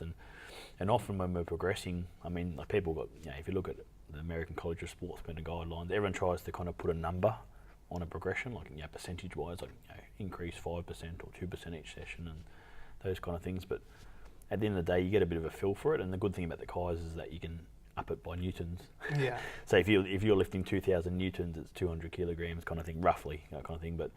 But we often find when we're putting them on the machines that like each session they can be going up by 5 kilos, 10 kilos, that kind of stuff. On leg press, it can be more than that. It can be 15, 20 kilos, because once their brain kind of figures out how to use that machinery that they have, it's very much like a software upgrade. You're upgrading the software, and all of a sudden the system performs a lot more functionally, and the body's kind of getting used to those, getting rid of those old programs that aren't working, and kind of keeping the technique that does work. And very much, often, even with my own training, often it surprises me. I mix things up occasionally and do a bit of plyometrics or those kind of things. And and if you're doing frog jumps or you're doing medicine ball throws or that kind of stuff, it's amazing how in between sessions you can go from throwing a ball 5 meters to throwing a ball 7 meters, or something like that. So it's quite amazing that and you know in your body, it's not, you haven't built the muscle. It's all physiological, and it's all very much from the mind and everything else. But we do get and so that's what an 8-week study is enough to show an increase in that strength, and also get some physiological adaptation to the muscles. But you always think, if I got this improvement in 8 weeks, imagine what I get in 2 years. But often it slows down and it plateaus and those kind of things, or you'll go a steadier approach. And in neurodegenerative disorders, you might go up for a little while, but then inevitably you're not going to keep going up. Just like everyone else, you're kind of going to either plateau or you're going to slow down the decline and stuff. So yeah, it's sort of like a curve, right? Exactly. Yeah. Damn, I actually had like a really profound question I thought I had in my head that I just lost. Yeah. That doesn't happen to me that often during these. must have been my eyes. Just got lost in it. Oh, damn, no, I've forgotten. Are you a big fan of the Hulk? Yeah, I have a lot of Hulk novelty shirts. Really? I don't know where it started. I like the Hulk, and I think I've always thought of myself as both like a bit of a jock, but also a bit of a nerd. Yeah. That kind of stuff. So you joel with that? Yeah, and I kind of thought, I look at the Hulk, and sometimes I get a bit frustrated too. So I think, well, that suits it. But yeah, like, and I think when I started kind of my PhD, like when you do, most people that do PhD end up doing some form of teaching during their PhD. You become like a postgrad fellow, and you do tutoring, and if you're lucky enough, you do lectures. And I've kind of become the guy doing the lectures for the neurodegenerative disorders on campus. So I kind of I'll lecture into a couple of different cohorts in undergrad, and lecture into some postgrad cohorts as well. And often when when you're lecturing, you're all dressed up, and I have all my paisley shirts, and you kind of try and look a bit eccentric. You always want to be that eccentric looking academic. I think every academic in their own right is quite eccentric, and even just within our group, everyone's got their little eccentricities, and everyone complements each other. Like, I think there's a lot of cool, calm, collected heads in our group that are very much methodical and very kind of measured with their approach. And then there's the ones like me that I call the crazies, which kind of tend to be up and down and up and down and that kind of thing. And you have these really enthusiastic, great ideas, and you kind of follow them through and everything else, and it might not work out. So then you move on to the next big enthusiastic idea, and it's a good combination having the both, because you kind of measure it, you kind of complement each other, and you keep everything going on the straight and narrow. But I think every lecturer likes to be a little bit eccentric, I suppose. You don't want to be a boring lecturer, and I suppose in a way, you kind of want to stand out in some way and stuff. And when I'm not lecturing and stuff, I walk around campus wearing Hulk shirts, and I've got, and a lot of them, they're not just your standard Marvel Hulk shirts. A lot of them, it has the Hulk with the scientist across it, or it has a big Hulk with a little scientist sitting on top of him. They kind of tend to be very much the nerdy side of the Hulk, and showing both sides, and that kind of Professor stuff. Hulk. Yeah, kind of thing. I think I actually got Dr. Banner PhD and stuff, like from Bruce Banner and stuff, and so I think so very much I kind of like to wear all the Hulk shirts, and probably a bit too much. And I think everyone gives me Hulk things because they think I'm one of those fanatic collectors, where really I just wear the shirts. So you're not a big reader of comics? No, I haven't. To be honest, I haven't read any comics. Like, I have a couple of mates that are kind of into them a bit, and when we go and see Marvel movies, I'll say, oh well, this one actually fits in with this one, and there should be another one. And there's a whole spin-off where they do this. And I say, oh wow, that's cool. It's cool to hear. I haven't really got into it before. And You're just a fan of the idea of the Hulk. Yeah, and I've got a few little duality. Hulk posters around the room. And one of the ladies from work gave us it was like a bit of a limited edition kind of Hulk thing, and it explains the background and the history of the Hulk, and that's pretty cool. So I've got that up on the wall and stuff. So, but yeah, I have a couple of Hulk boggleheads, and I think my supervisor gave me a Hulk mask. So I've got a Hulk mask in my office and that, which I think my face is scary enough without putting a big green plastic mask on. But yeah, I do have a lot of Hulk. Probably more than just the fleeting obsession, isn't it? Yeah. It's like cats. People get more than 2 cats, and they're like, no, they're just cats. But before you know it, you're a crazy cat lady. I used to have this client that had 12 cats. 12 cats. And going to her house was always she was very eccentric. Yeah. I'd walk in and I'd be like, here's a cat. Yeah, do you need this many cats? And she'd be like, hey, just be careful. Fluffy's feeling a little unwell today. And I was like, which one is Fluffy? The one that attacked me or the one that ran away? The one that just vomited on your foot. I don't know. I think it becomes unchecked. I think they might just start with 3 cats and it ends up being 15 or something. But whatever floats the boat, I suppose. True. Yeah. I mean, whatever wards off the loneliness. Exactly, yeah, that kind of thing. And that's a big part. As part of research, we look at the exercise side, but a lot of the evidence also suggests the power of good nutrition. So the Mediterranean diet seems to be the prominent one at the moment in the literature in terms of what can ward off cognitive impairment. That's all the olive oils and nuts and fish. It's very much everything high in omega 3s, fatty acids. Yeah, omega 3s and polyunsaturated fats, and especially like the DHA and EPA within the omega 3s, which you get from the fish-based stuff, and it's, it's very much a pescatarian diet. It's kind of vegetarian plus fish. But then the social side of things is so powerful, and the studies that have found that people that are in, if you look at a big cohort of people, like elderly people, the ones that are in the top quartile or top quintile for the most socially active, compared to those that are the least socially active, they'll decline 70% less fast than the ones that are least socially active in terms of their cognition. And the way I kind of explain that to the participants is that socialising is a very complex cognitive skill. You do these cognitive tests and the brain hurts because everyone's brain hurts doing these cognitive tests because they're very much testing you to your limit, but that's a very measured kind of task. And when you talk with someone, you're using a lot of complex multi-domain kind of processes in your brain, and you don't think about it. And, usually for most people it's enjoyable and that kind of stuff. And but it can be very tiring as well. Oh, again, I mean, I know after doing like a really in-depth podcast where I'm chatting with someone, sometimes like I'm exhausted. Yeah, and it's probably like a byproduct of all the cognitive processes that are going out. And you kind of you're judging emotion, you're retrieving facts, you're thinking of questions, you're analysing, processing. Like you're doing a lot of the domains that you want to preserve in later life, and and so that's why as much as the exercise is important, like the social aspect is not just it feels nice. It's actually like the evidence is there. It's very important. And loneliness and isolation is like a very big killer in the elderly and stuff. It very much causes a lot of comorbidities, and a lot of things go unchecked as a result, that kind of stuff. So I suppose if the cats, if the cats are helping with some aspects of that loneliness, it doesn't replace human contact, but if it helps from a positive point of view inside the home and stuff, then it's a good thing. Well, I can imagine that part of the problem in like rapid, because when people are bedbound, there is like a rapid decrease in their mortality, right? Like the rapid increase in their mortality and rapid decrease in obviously their muscle and even just ability to have like high cognitive function, right? I can imagine that isolation makes such a big problem as well. It does, and I just gave a talk on frailty the other day as part of Seniors Week for Blacktown and stuff, and when you're bedbound, you lose.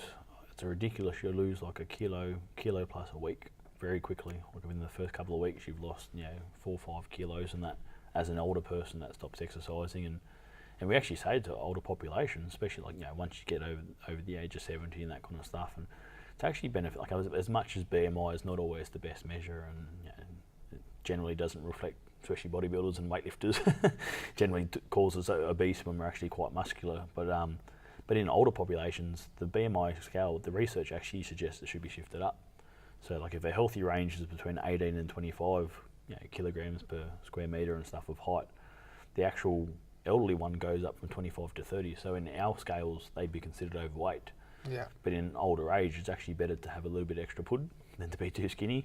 And the reason is because when you do get bedbound and you do kind of have those periods of sickness or illness, you actually got a bit of a reserve, almost like a bear going into hibernation. Like if the bear went in skinny, it wouldn't survive that hibernation period. But when you do lie down, you do lose that muscle mass very, very quickly and stuff. And that's where you get all those negative consequences kind of coming afterwards. And the thing is, if you are having one of these periods, even if you have been living in the community and living with a spouse or living with your family, like you're now in hospital or respite or acute care, and if they can't come to visit you, you have got that social isolation, and it means such a big difference. Like especially from the apathy and motivation point of view, is like what motivation do they have to get back into treatment and eat well and keep their nutrition up and everything else, and that just exacerbates the problem because they're not eating, they don't want to eat, so then they lose more muscle mass, and it's just a very vicious cycle. Can we talk a bit about prevention? Yeah. I know we've talked, like your research is mainly about either slowing or reversing the decline, but like what are things that we can do? Like what are things I can do personally with my population of older athletes? Like I have a bunch of athletes over 50, Some of them are actually into weightlifting, and others are just here to make sure that they can be here for the next 20 to 30 years. Definitely. Well, funnily enough, part of my thesis, like I was involved in the PRIDE study, which is dementia, which is kind of probably one of the more severe dementias. But the other part of my thesis was a bigger study, which has been ongoing for 6 or 7 years, and I was kind of doing the follow-up. It was called the SMART trial, and that was actually people with mild cognitive impairment, older adults, and that's kind of a stage before dementia. So that's a very big research process, because it's kind of like people that have noticed some symptoms, but they're not near a dementia state yet. They're kind of still functioning very well, and it turns out the same things that can help dementia also help prevent it. So very much so, like, there's all the relatively boring, straightforward stuff, like avoiding the cardiovascular risk factors, and not smoking, and not having diabetes, and all those kind of things. But if you're already doing that kind of stuff, it's harder to hear that. But there's all the lifestyle factors that can avoid some of the other things that can cause dementia, such as strokes and those kind of things. But then the same thing kind of holds true, having that Mediterranean diet, having that higher level of omega-3s through like the Mediterranean, all the vegetables. And do you recommend, like, if someone is not having these really fatty fish and oils from natural sources, that they can supplement as well? I'm not a dietitian, and I've got a few dietitians at the office, and you're always talking about how we always mix and match, because exercise talks about diet, and diet talks about exercise, and that kind of stuff, and it does come down to each individual. Like obviously if fish is not something that you're particularly fond of, or that kind of stuff, I mean the supplements are fine, and from what we talk about with the dietitians and stuff is, it's not in the omega-3 supplements, it's not so much about which one has the most omega-3 per pill. It's about the actual EPA and DHA content, which is the actual active stuff within the omega-3 that helps with the brain function, the nerve cell integrity, and everything else. And that seems to be, from what they find, and obviously with Mediterranean diets and any diet they study, it's all epidemiological. So they kind of, and longitudinal. So they kind of tend to follow people for a long term and go, hey, why are people in Italy not getting dementia at the same rate as people in Western culture? And they kind of look at all those factors and try and figure out what it is, and that's what they've kind of come to. So they have had, I don't think they've particularly had any long clinical trials yet. And that's why you have to take those studies with a grain of salt, right? You do, yeah. And salt's one of the things that you can...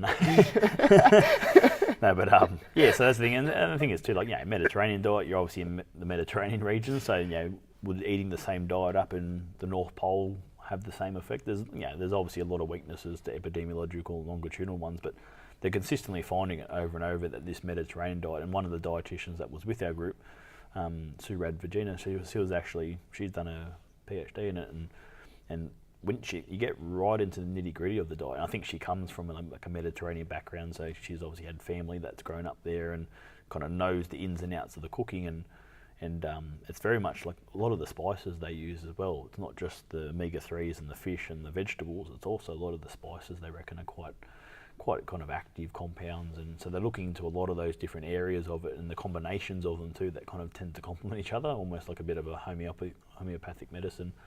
But the social isolation and the social activity is very important in older age, and the biggest thing, especially for someone that is healthy and maybe just getting older and not as physically fit as they were, is the resistance training. It's very big. And from a monitoring point of view, is you start to accumulate probably chronic diseases as you get older, and you might be quite healthy, but you might have a couple of things going on, like osteoporosis, or you might have a bit of diabetes or a bit of obesity, or something else, or you might have a couple of high blood pressure things. And so with those chronic diseases, you tend to accumulate more medications. And so it's important to go and review with your GP when you have your medications, and every 6 months or so, or if you've been on your medications for a while and nothing's really changed, and you're getting symptoms, and that, or so you've changed weight or something, and you're getting different symptoms, like those little things like that stop you getting to that vulnerable point where you do have a bit of a relapse, and you have a bit of a period where you either fall because your medications are now too strong, or things go unchecked for a while and you have a bit of a catastrophic event, which then puts you backwards and you don't quite recover. So weightlifting is a very good activity to be doing.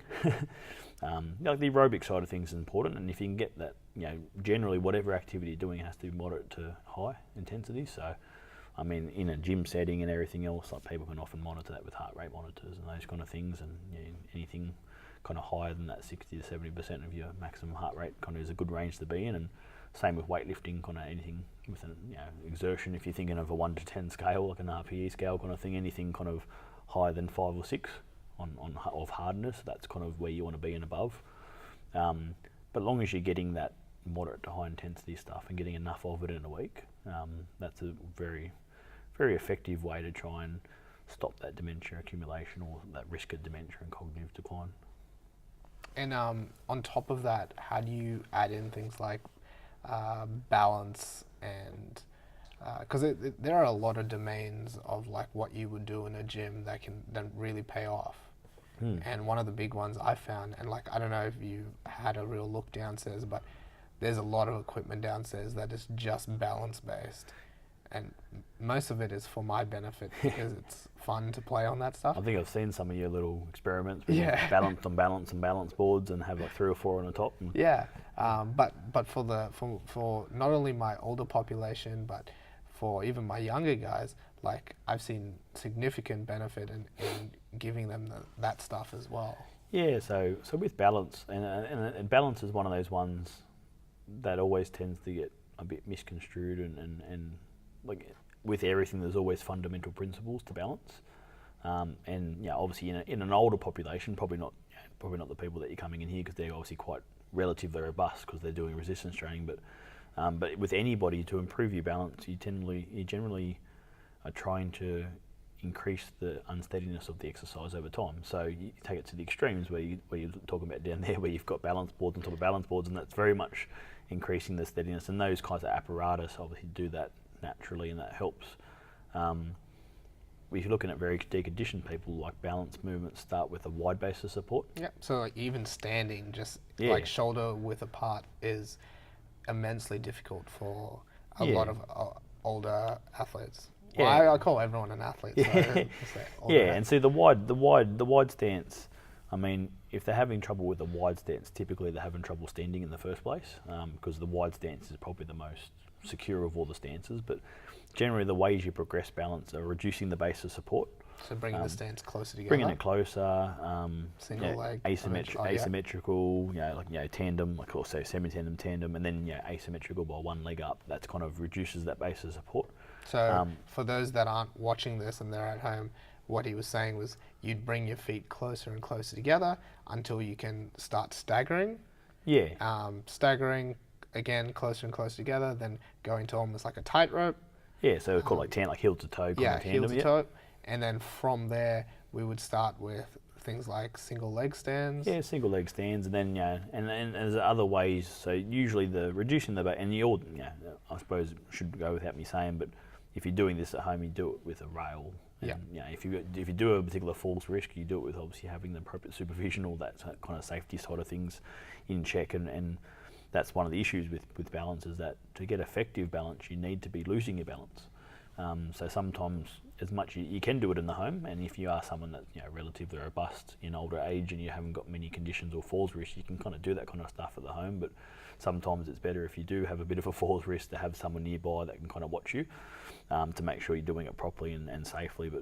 But generally, in terms of increasing the balance, you're reducing your base of support, you're getting to the asymmetrical kind of one leg stand, and then you start to play with other things. So, and that's when you would add things like what we do downstairs with it's like small balance boards. Again, balance board with a wide base of support.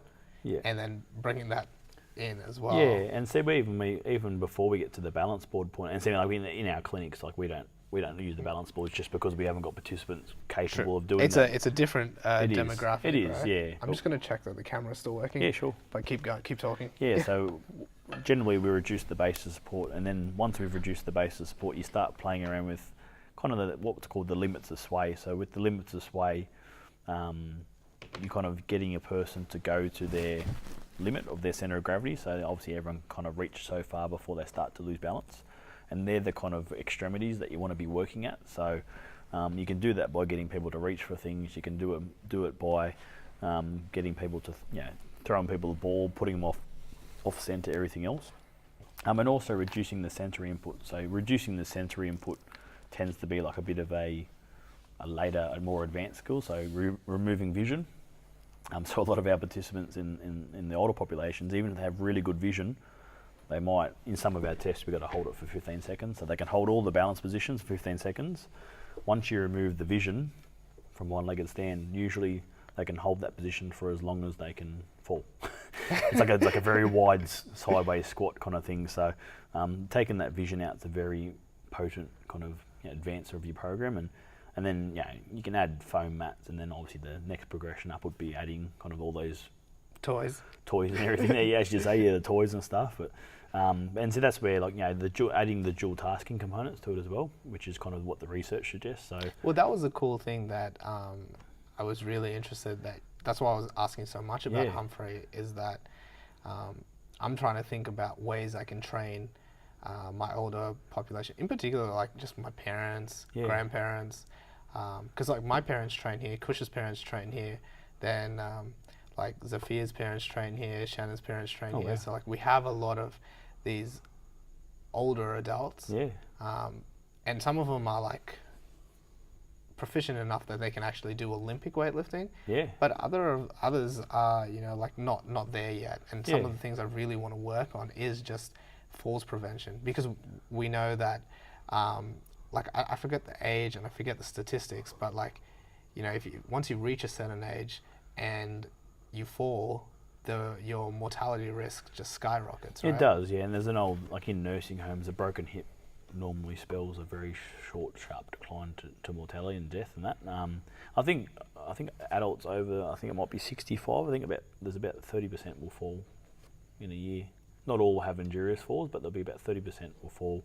Of that 30%, 10% of those falls might be injurious, which means that they sustain an injury from that fall, which obviously that's what we're trying to avoid as well. But yeah, the dual tasking is a very, very interesting component, and it's something very, very potent that you can add to your training. And basically it relies on the fact, and as males we're not very good at doing two things at once, but basically what you're doing is when you're balancing, you add a cognitive task, a secondary cognitive task. It can be a physical task. Sometimes you can start with a secondary physical task if the cognitive one's too demanding to start off with. But an example would be, like, just say doing dynamic balance, say heels to toe walking along a line or something.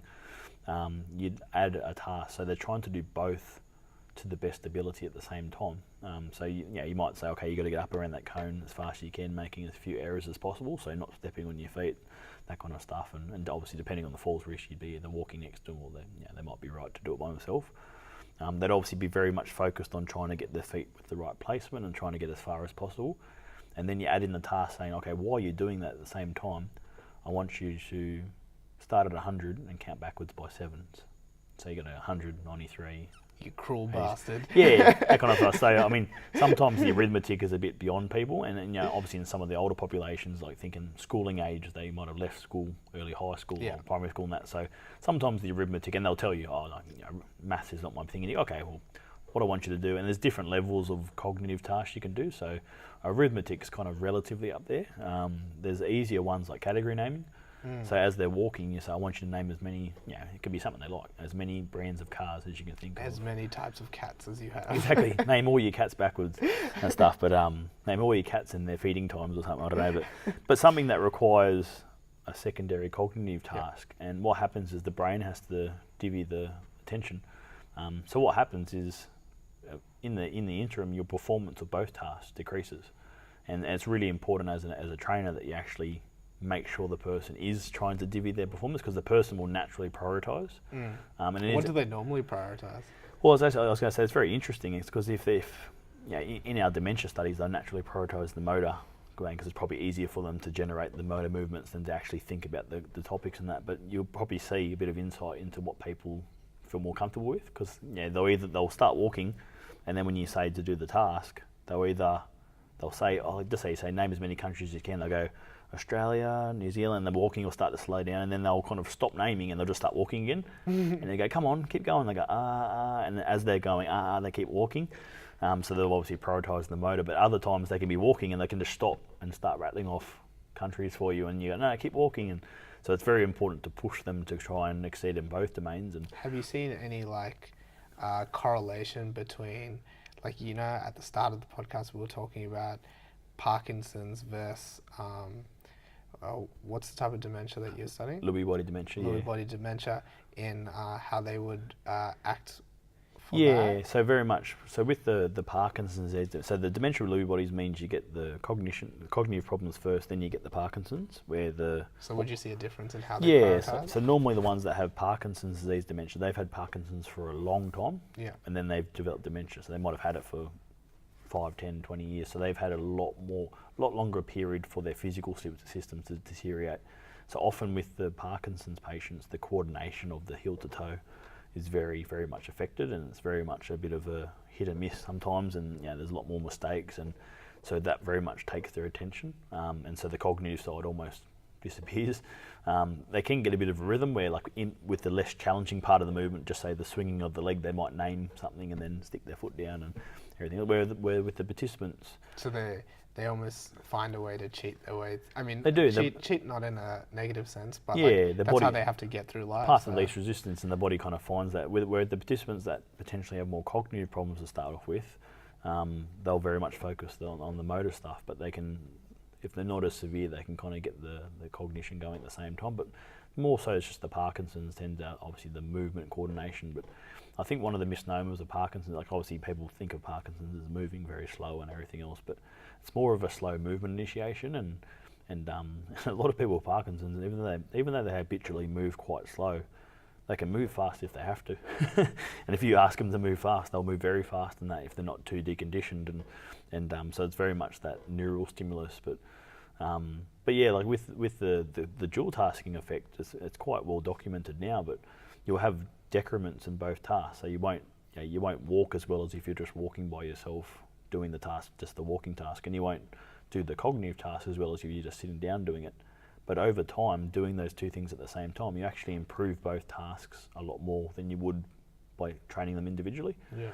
So it is very much a cognitive thing that looks after people's cognition, as well as a physical thing that obviously trains people's balance. So it's a bit of a killing two birds, one stone kind of scenario. And one of the best cognitive domains, and the one most responsive to exercise, the executive function, that's a good one to train at the same time. And the hardest one, which you can unleash on some of the parents, maybe if they're not paying attention, is it's called set shifting. So what that basically involves is it involves a person generating two different lists at the same time, alternate. And so you might say, I want you to count backwards from 100 by 7, and at the same time, I want you to name as many colours as you can. So someone might have to go, starting at 100, they might go 93 blue, 87 green, 80 yellow. Like, it's kind of having to do that. So very much having to keep pace and remember two lists. That's one of the harder kind of cognitive tasks that you can kind of do, and very much affected in Parkinson's, but very difficult for everyone else as well. It's not as if it's a walk in the park for everyone else. And we've often looked at some of the cognitive tests for our studies and gone, gee, we wouldn't particularly be scoring 100% in these ones either, and that. So, but that's very much like a higher level cognitive task that you can add in with that balance stuff. But that's kind of in terms of like preventative brain training, I guess. Definitely, yeah. That's going to help a significant amount. Yeah, and they also find too with the cognitive tasks, like obviously having that psychomotor kind of connection very much helps the brain. The brain training by itself, like the ones you go online and it's just the brain training, there's mixed evidence for that. Some of them work, some of them don't. The ones that tend to work revolve around learning a new skill. So learning a new language. Yeah. So learning a whole different language, that kind of teaches your brain to learn a whole different, somatics and everything else to the language. Learning new skills like playing something, if you're right-handed, playing something left-handed, or brushing your teeth left-handed, not using knives. Have you ever tried to do that? I have, yeah. Well, it's easier when you got an electric toothbrush, but yeah, you tend to stab yourself a few times with your toothbrush and that. So I mean, things that aren't going to hurt you, you can try with your non-dominant hand, but it very much, that's that psychosomatic kind of... I actually challenge a lot of you listeners to try brushing your teeth with the opposite hand that you used to. Yeah, we'll wait for the flood of lawsuits to come. Yeah, but don't go chopping the onions with your opposite hand, okay? But like doing those, like learning an instrument, those kind of, all those things that kind of have the psychomotor kind of connection, where it's not just a cognitive skill, where it's the cognitive and the physical skill, they tend to be the things that are backed up most in the research in terms of improving cognition. And the brain training ones tend to be, if they're more higher order brain training, not just pure memory ones, they tend to have a lot more effect. Wow. Have you read the book The Brain That Changes Itself? I think I've heard of it. By Norman Deutsch? Deutsche? Yeah, no, I think I've seen it on bestsellers list and everything else, but no, I haven't read it, no. I actually think you'd really enjoy it. Yeah. It's about neuroplasticity. Okay, yeah. And it has nothing to do with these brain games and brain training apps or anything. It's about the study of neuroplasticity, and it's basically just case studies. And it's a really cool book. I think you'd really enjoy it. Actually, I think a lot of people could benefit from reading it. Coaches could, athletes could, people in research, people that are just interested in how both the body works and how the mind interacts with the body. Yeah, I'm trying to remember if I do remember seeing a book where it was about plasticity and had a couple of case studies. So maybe I've picked it up at some stage. Yeah. But I should revisit it. But it actually is really interesting when you start looking at the molecular level of neuroplasticity. What they actually find is obviously people with dementia and Alzheimer's process, they talk about the deterioration in cognition. But often what they find is you build new brain cells from neuroprogenitor cells, which are like stem cells for the brain kind of thing, and they only come from certain areas down the bottom of your brain or in the midbrain. And you'd think with Alzheimer's and a couple of those diseases that you're not producing as many neurons and everything's starting to die, and that's why you're having a gradual loss. But they actually found, and they've found it in a couple of studies now, that when you have stroke, Alzheimer's, other dementias, things that are an insult to the brain, the actual rate of neurogenesis actually goes up.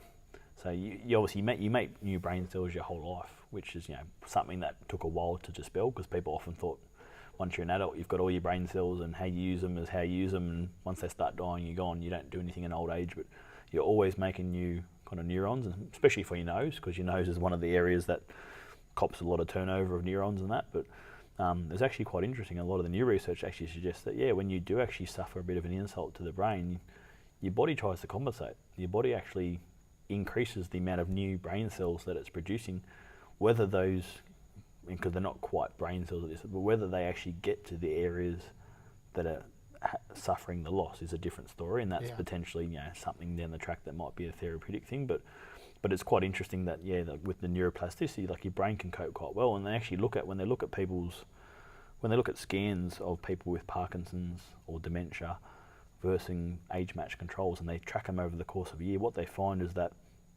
the middle of your brain has something called the default mode network, which is kind of almost like a screensaver in a way. It's like your basic network circuitry that goes through your brain when you're not doing a lot of stuff and you tend to be thinking internally, and your neurons there'll be signals bouncing between different little modes, almost like a city or several cities with all these highways between them. What they tend to find is that in cognitively normal older adults, there'll be so many nodes, and there'll be very strong clusters in different areas of the brain that do emotional processing and all those kind of things, and thinking and retrieving memories, and it's very efficient. Over time, when they track someone with mild Parkinson's, or so mild cognitive impairment, Parkinson's, or mild dementia, they look at their brain, and they might, over the course of the year, they won't decline in their cognition, but what they find is that the actual neural networks of the brain are changing. And so, because some of the neurons in between these big nodes might be dying, the brain actually reroutes itself. And so rather than going from A to B, it might go up to C, D, E, F, G, and then come back down to B.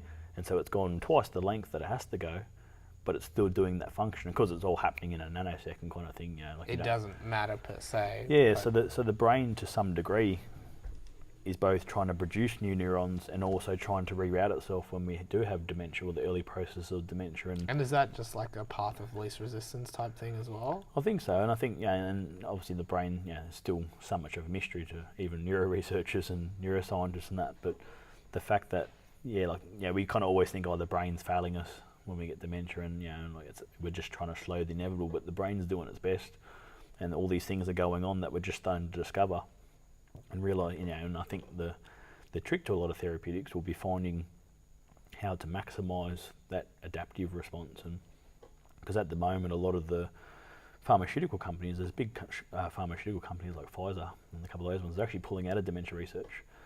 Because they've had a 99% failure rate in terms of their dementia drugs, and a lot of those drugs target the pathology, which dementia is a much more complex disease than just the pathology. So perhaps that's the next phase of dementia research potentially, is that we're looking at trying to maximise these natural adaptations that the brain's trying to do with its neuroplasticity to try and maintain that long term and stop that decline. And what I'm hearing then is that if medicine's not working and the brain is trying its best and it's about adaptation, that the workaround is some sort of training of the brain and body to maximize those neurological connections, right? Yeah, exactly. To regain movement or to regain function. Yeah, when you look at some of the research in terms of exercise and the anatomical structure of the brain, and they'll find that people that have exercised their whole life, they'll have more white matter, which is all your neurons, kind of thing. They'll have more white matter going in the brain, so they have a bigger capacity in their brain to protect against those diseases. Begin with. Yeah, and so you'll have more interconnectivity of neurons. You have higher, kind of intermodal activity, or all this firing kind of going on, and just everything in the brain's either amped up or it's kind of beefed up. So it's just like having a bit of extra put as you get older, so that if you do have a bit of a time of illness, having the exercise, or actually physically, it's not just a matter of whether it trains you to do those cognitive skills and functional tasks. It actually changes the structure of your brain, and you actually get a lot more bulk in the areas that are more susceptible to this damage. That's where the exercise and cognitive training and diet kind of stuff kind of kicks in, is that it's actually preserving those key structures kind of in the middle of your brain, where that's where your thought and the superhighway of all these areas intersecting. You just keep those very, very robust, and so you minimise the damage to them as much as possible. Wow. Yeah, it comes out. I do know something in the end. We often remark, and I think it's the same, like you probably find in here is too, like, you're preaching to the converted sometimes, and you're talking about exercise, and you talk about things, and with other coaches and that, you might talk about programming, and they talk about that, and you think, I don't know anything. And then when and then in research, like you're surrounded by other researchers, and a lot of them are more accomplished than yourself and everything else, and you're talking about the same stuff every day, dementia and this and that, and you kind of bounce off each other, but you kind of forget the perspective of what you do know. And it's only when you start talking to someone else and you actually start explaining things, you go, oh, actually, yeah, well, I have learned something over the last 8 years or 9 years or something at university and that kind of thing. And that's why I like talking to the community when it comes to like giving little talks and stuff. And this is a great opportunity as well. But and giving little talks where seniors will come along for Seniors Week and stuff, and being able to actually talk directly to, some people call them consumers of dementia information, but actual like people that are actually interested stakeholders and stuff, because they're going to take on and kind of relish that opportunity to kind of make changes and everything else. So. Well, I think everyone can benefit from knowing more about this, because I don't know about you, but I'm heading into my 30s, and at this stage in my life, my parents are heading into their 60s or 50s.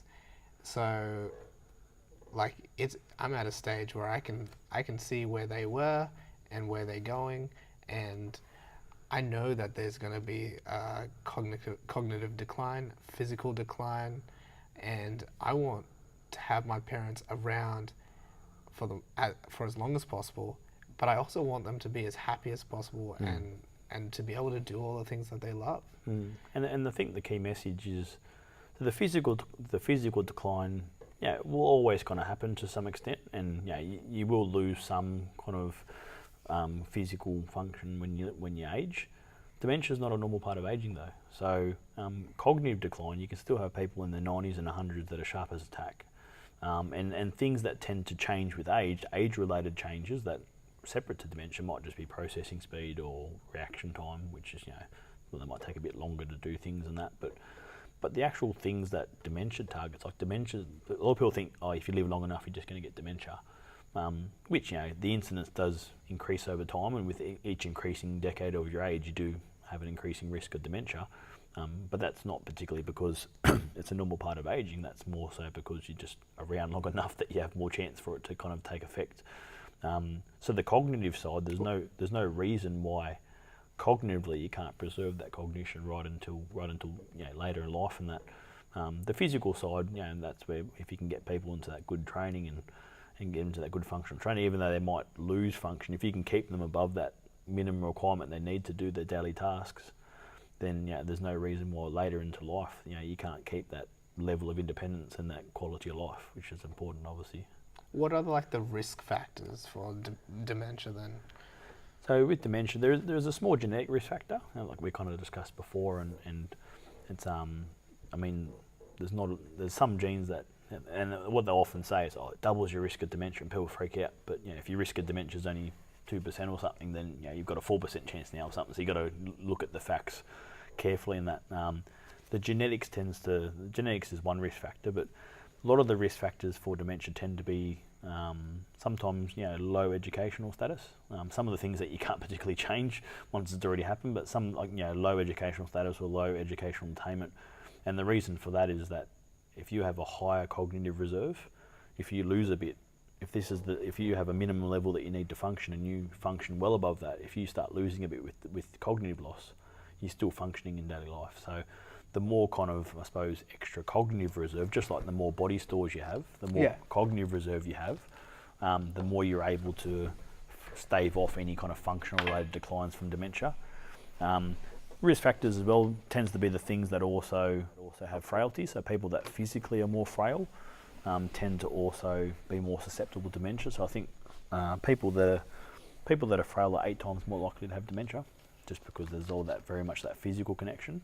And when you look at the cognitive loss or the cognitive decline, it very much goes down with muscle decline too. So you might lose, once you get to the age, I think, of 70 or so, you might lose 1 to 2% of your muscle mass every year.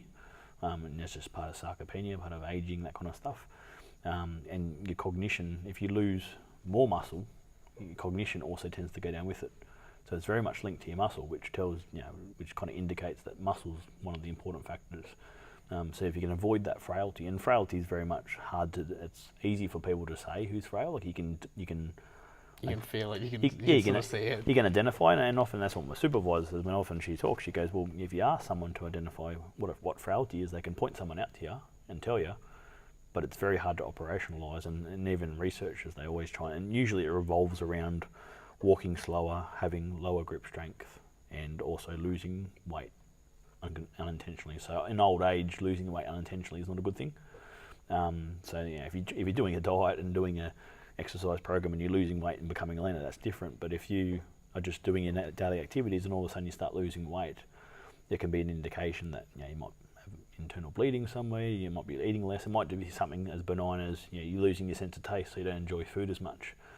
Sometimes it can be things like cancers and those kind of things, without being too much to kind of sensationalise things. But it's like there's a whole different range of things that can cause you to lose weight. So losing that weight, losing that muscle mass is probably one of the biggest risk factors for dementia in terms of things that is preventable and that kind of stuff. But there's a lot of other things, even things going way back to childhood, prenatal exposure, that kind of thing. So if you're born premature baby or something, or if you have an abusive childhood, all those kind of things have been linked with dementia, and they all tend to revolve around the reserve that you have in the brain and the kind of capacity of your brain to resist kind of a cognitive insult from various processes of dementia.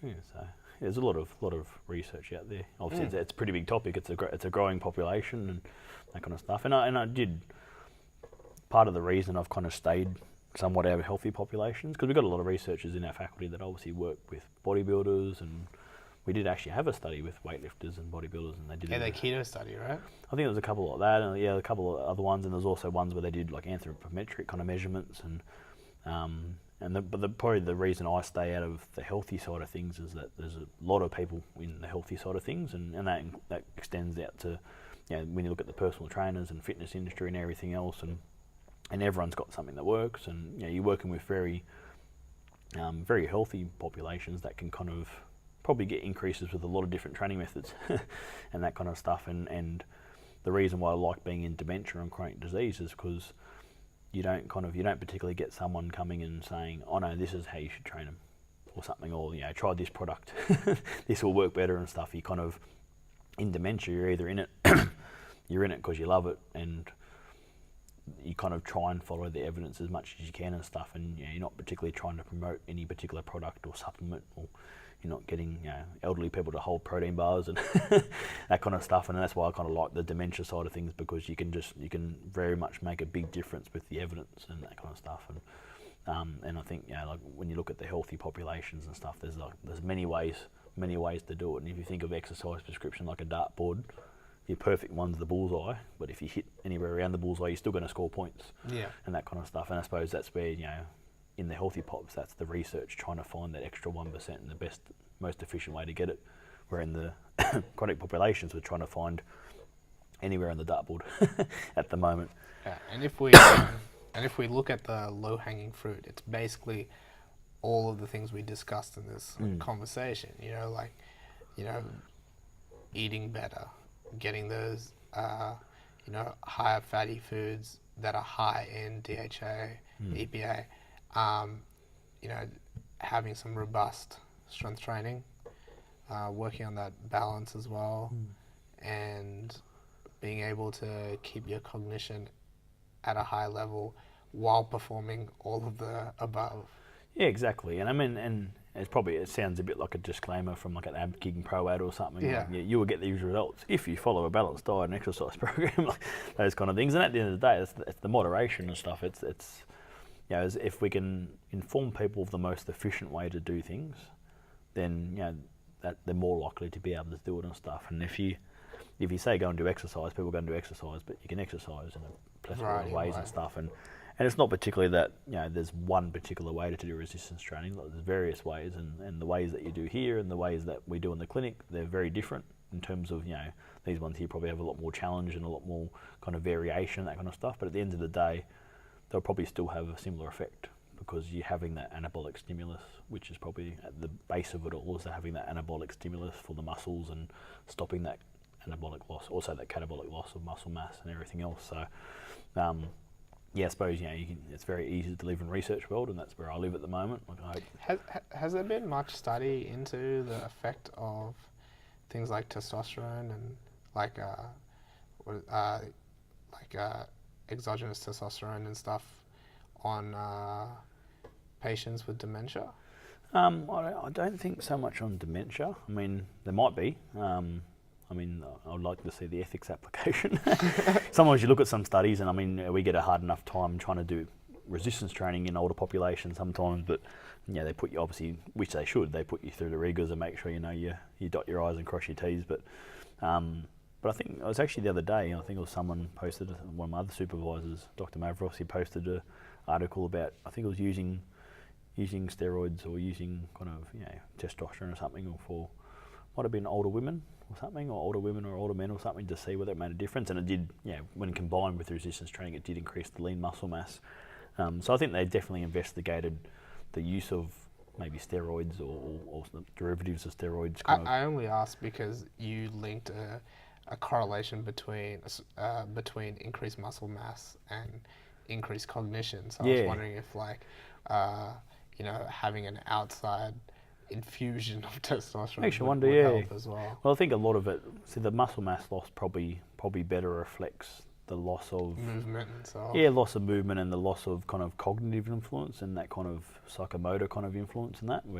But having the extra muscle mass would actually help with the metabolism side of things. And they found when they use in a lot of neurological populations with spinal cord injury, and there's another researcher at our campus, Dr. Fornasek, and he does FES, so functional electrical stimulation. It's a bit like an amped up TENS machine.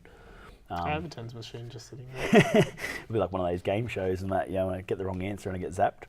But you know what I don't want to go off topic. Yeah. Actually, I do. Yeah. But what we do, and don't do this at home, but we set up the Jenga. Oh, yeah.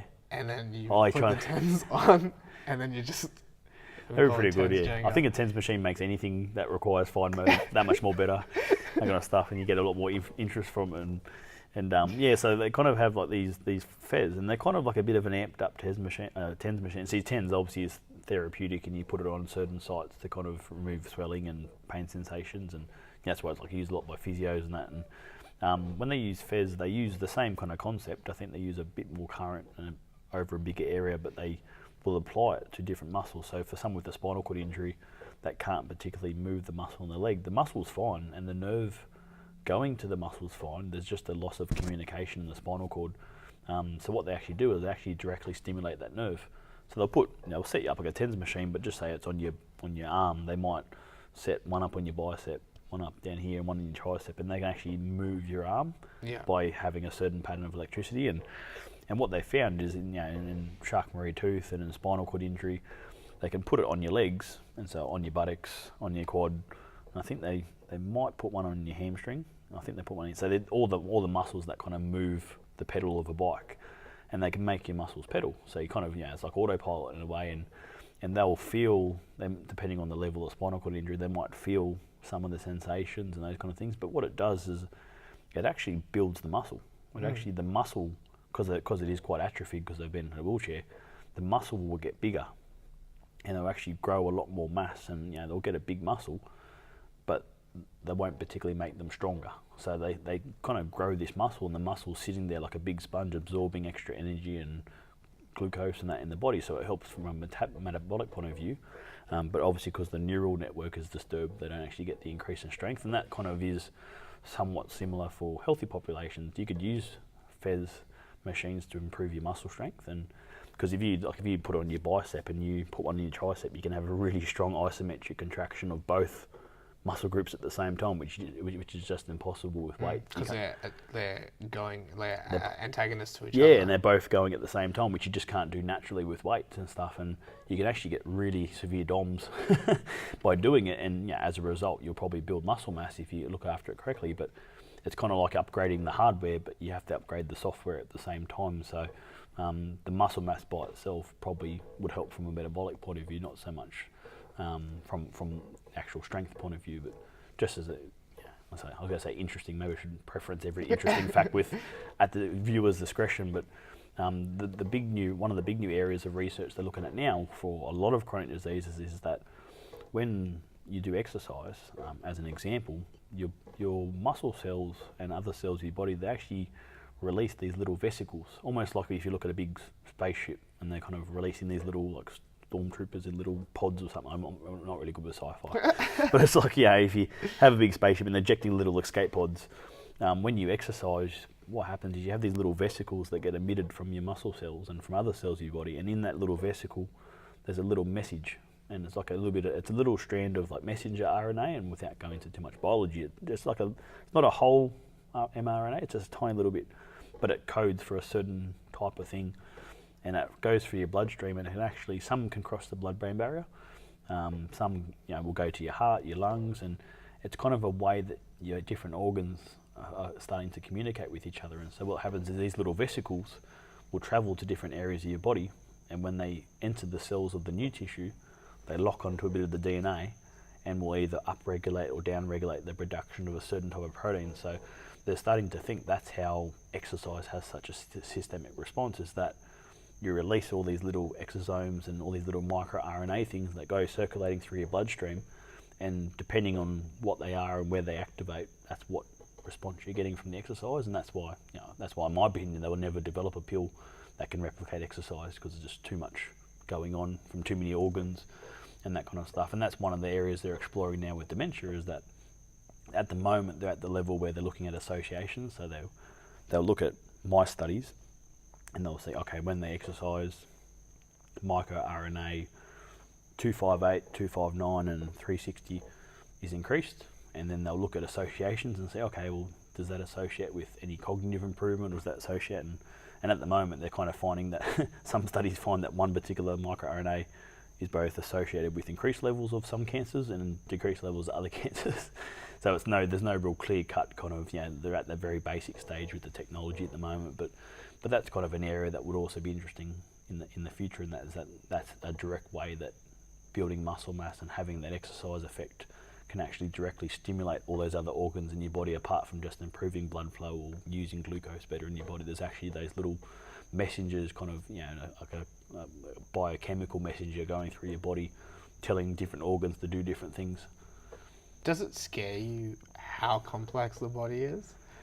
Yeah, it intrigues me, and often say, like, I think I very much fell into the research life when I first got into it, but I think it very much suits me. I get very obsessive about things. That's why I don't drink. I don't drink and I don't do drugs, because I knew if I never have drank and never have done drugs. Just as mum listening, no, no, but I never have. I've never been that person. But I mean, I kind of know within myself now. I know that I get very addicted to things and very obsessive. And if I'm obsessive about weightlifting, it's great because I go really well.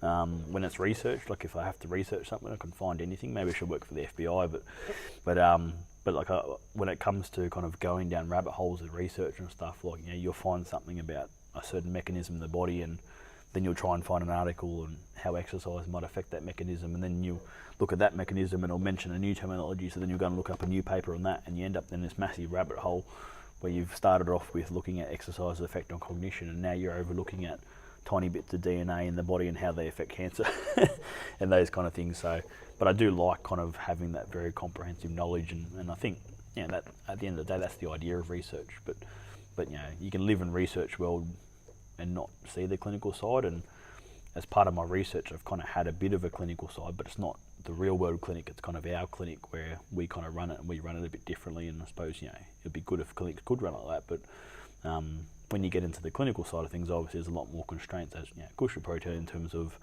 being able to, you know, see people in a certain amount of time, what you can ask, what you can test, what autonomy you have. I'm very lucky in our clinical environment that my supervisor is a doctor. So anything we need, I can just go straight to her, and she can kind of write for it or put a prescription, or she can send a test for it or something. So, you know, we kind of have that very close relationship where that enables that to happen very quickly. But, you know, in the real world, you know, if you're seeing someone in a nursing home, you know, you'll tell the nurses to tell the doctor, who probably won't be back to next week, and then they'll have to do a script, and then, you know, that will go off, and then the doctor will probably come back the next week and give you the results and stuff. And there's all kind of delays, and it's all a bit more, yeah, it's very time-based and stuff, unfortunately, and funding-based. So it'd be good to kind of, you know, it's good to very much apply all these things, but you would probably start seeing what bits are important, what bits aren't, when you kind of have more of a clinical grounding in the future and that. But trying to teach a comprehensive approach to exercise, I think, is important, and then people will find what's important, what isn't, over time. Right. Would you believe it if I told you we've done over 2 hours? 2 hours? Yeah. Wow. I do have a capacity to talk for a long time, and I thought we've been here for a while. I think he's pretty patient. No, I'm just here sucking it up. Like, sucking up as in the information, or sucking up as in not complaining? No, sucking up the information.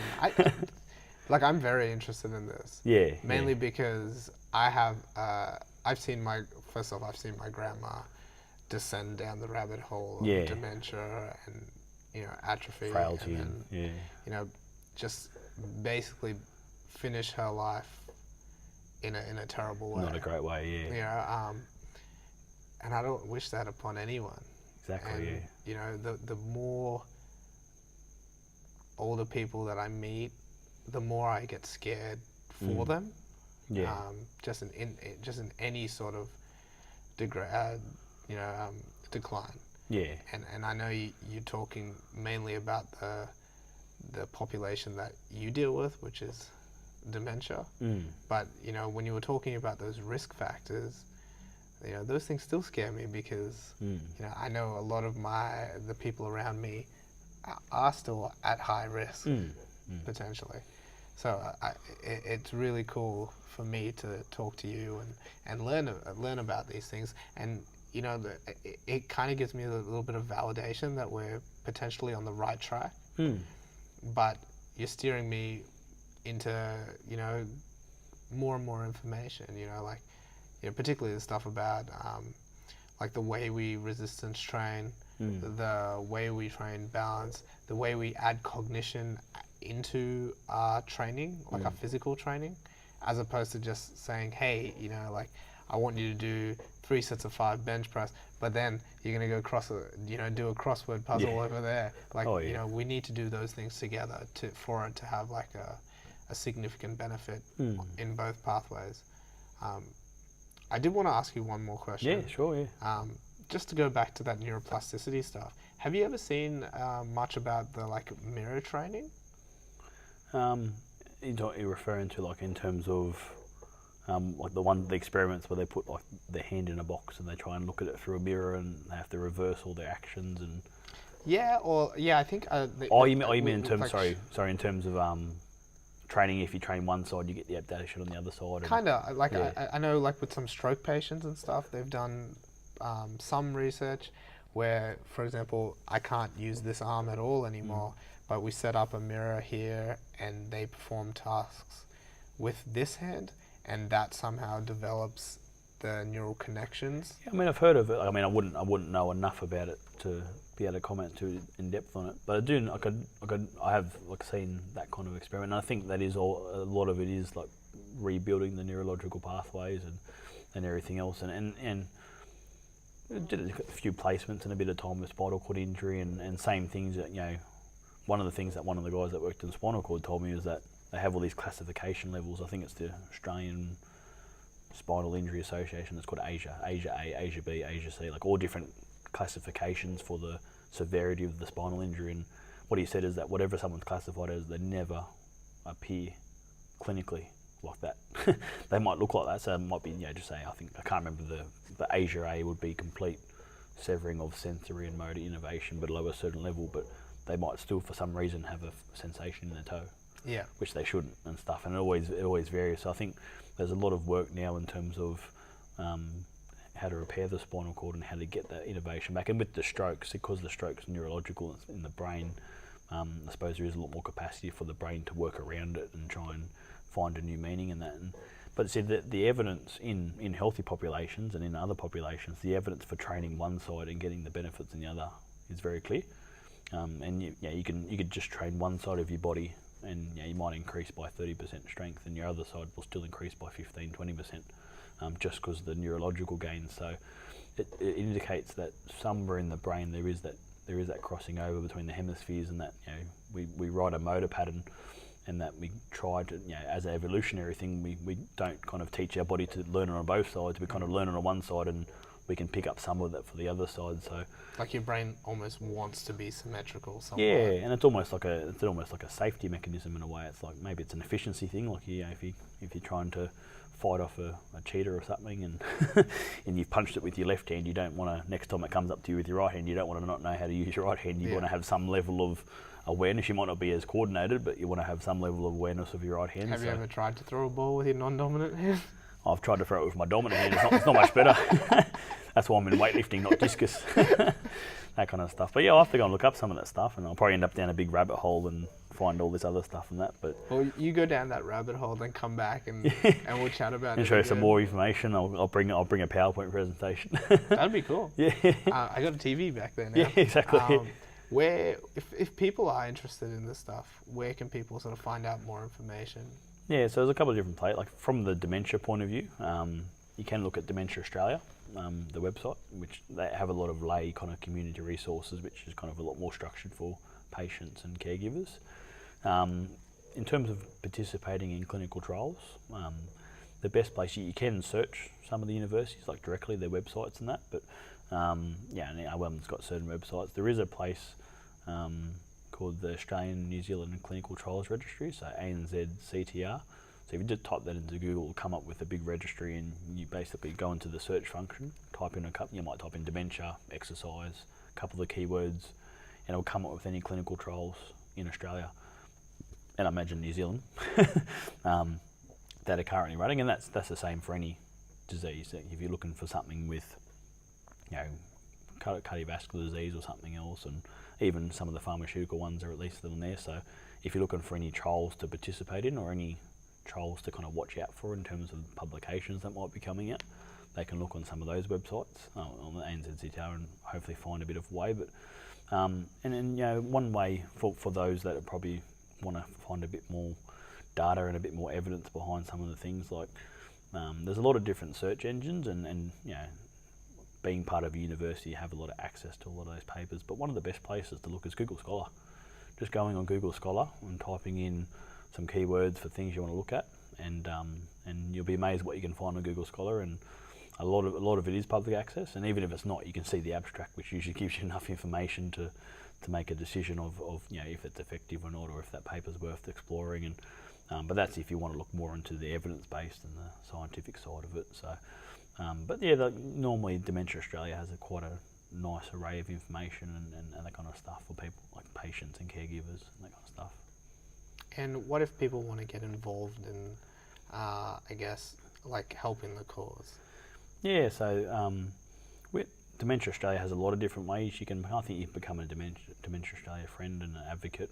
Some people with dementia will become advocates, and some of the participants, and one of the participants in our study was an advocate, one of the ones that was very high functioning, and he does a lot of great work. He goes around and speaks at conferences as someone with dementia, and I think it's very important to kind of give clinicians and scientists that dementia perspective.